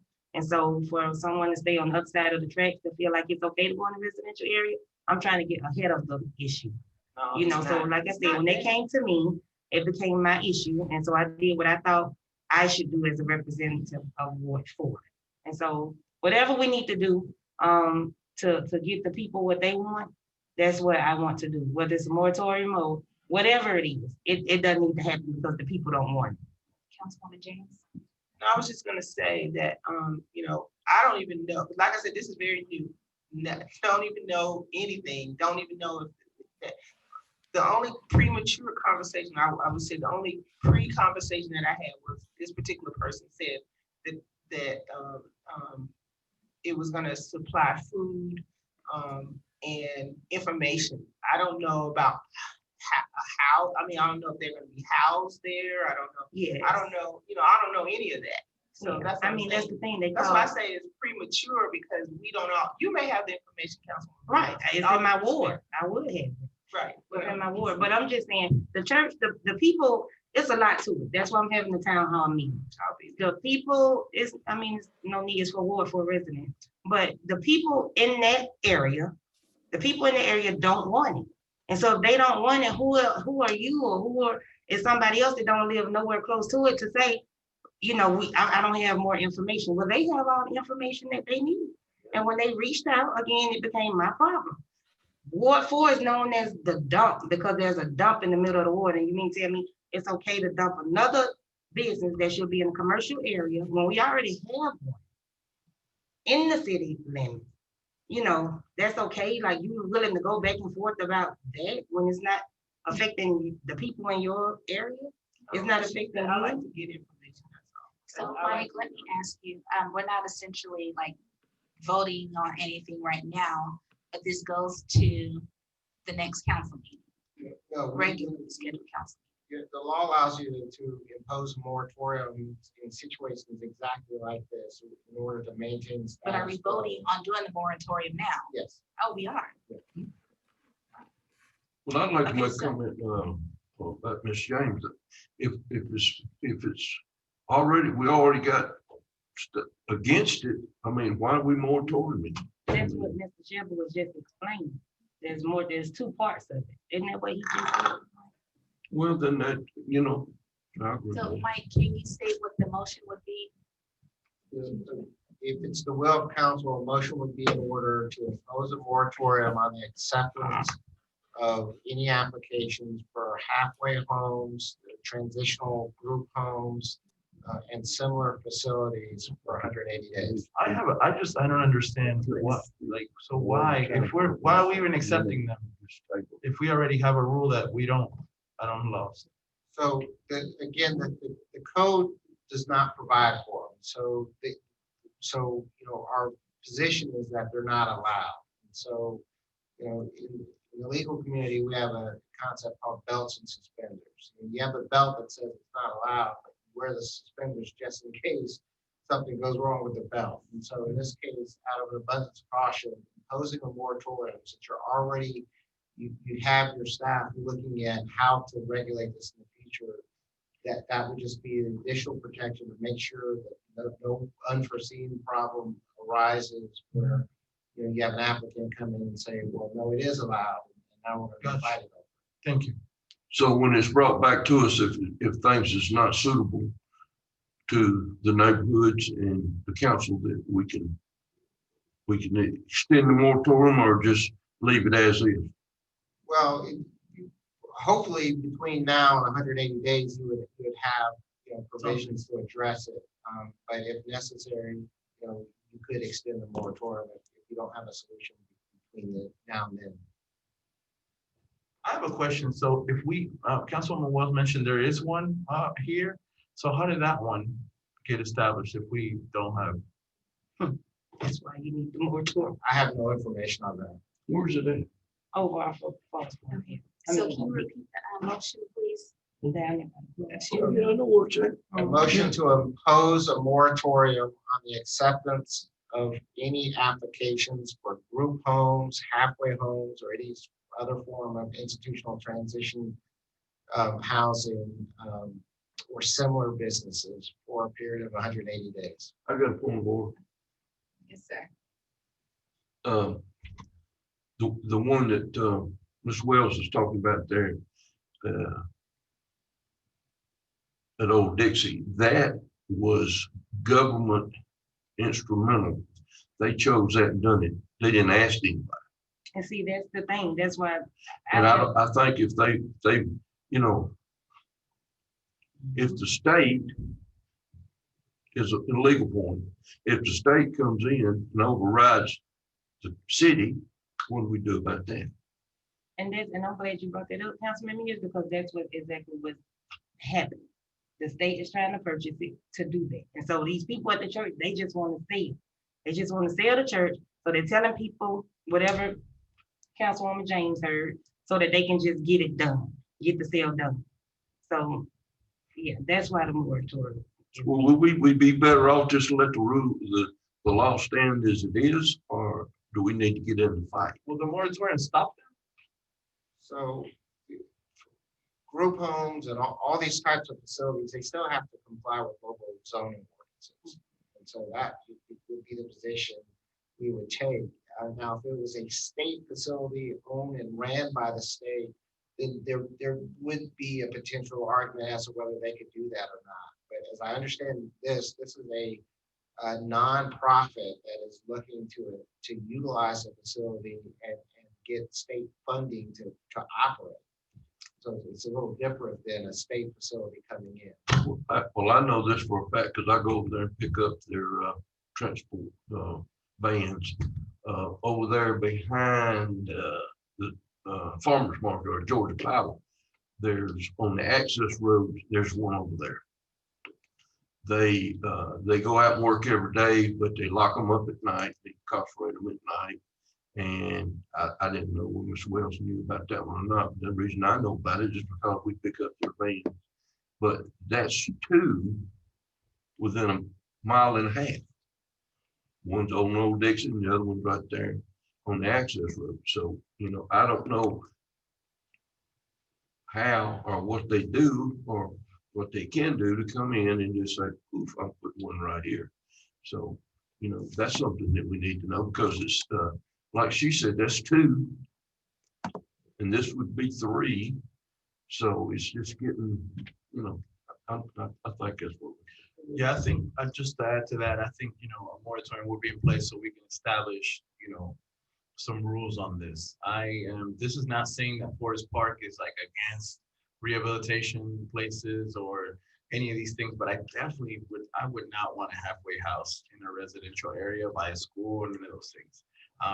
I've been to a few visiting, and if you go off on, I don't know the name of the road, but it's really bad by where it was at the one that I went to. So I have a negative experience, but I do have the positive experience of how it can help people. And, you know, everybody makes mistakes. Nobody's perfect, even us up here, as you may find it hard to believe. But it's something that I definitely would not want in a residential area or by a school, just because, you know, that's not the image you want in a residential area. The one that I went to was in a commercial place. So I think to avoid all these things, it doesn't hurt to have a moratorium just to stop it and us come up with, you know, Mr. Shelby come up with whatever ordinances and endorse whatever we agree with one in the city. I like the idea from Mr. Mears of getting that input from the citizens. You know, we're here for the people, so that's very important. So I'm with the moratorium for now. I actually agree. What this was about. I'm glad you clarified it. I was going to ask much for his opinion, but I didn't understand. So yeah, that sounds good. So A couple of questions. You have to ask all your questions on the top. Well, I wasn't meaning to cut. I'm talking to you're a myself. freshman up here, buddy. I wasn't meaning to cut you off there, brother.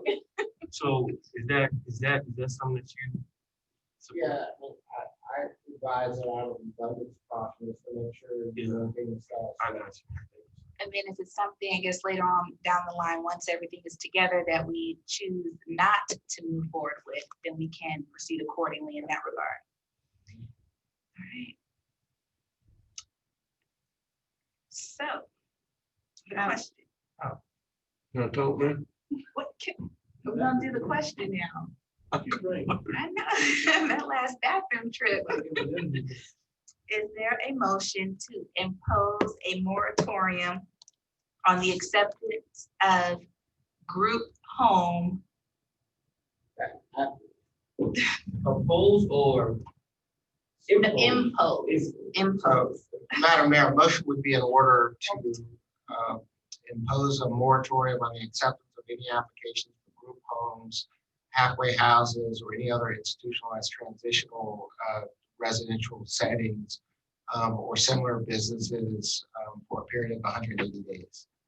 So moved. That's Councilwoman James. Is there a second? I mean Wells, I'm sorry, Councilwoman Wells. Is there a second? Councilman Gutierrez. Any further discussion? Councilwoman James? No. Councilman Antoine? Yeah. Councilman Gutierrez? Yeah. Councilwoman Wells? Yes. And Councilman Mears. Yes. So I don't think we addressed the December 21st council meeting. That'll be 3 stages. We was talking about, you talking about doing away with it? Yes. Well, I was in the process of making a motion unless to do that, to cancel it unless there's an emergency or something that comes up that the council needs to get involved. Second. Any further discussion? Councilwoman James? Councilman Antoine? Councilman Gutierrez? Yes. Councilwoman Wells? And Councilman Mears? Yes.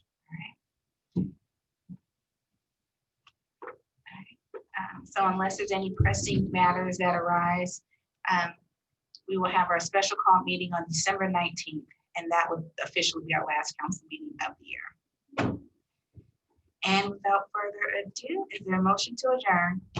So moved. Councilman Mears and Councilwoman James seconded. All in favor? Thank you all. Can you tell me for a second, Let us talk. See, they are not letting us talk. They have to unmute from there.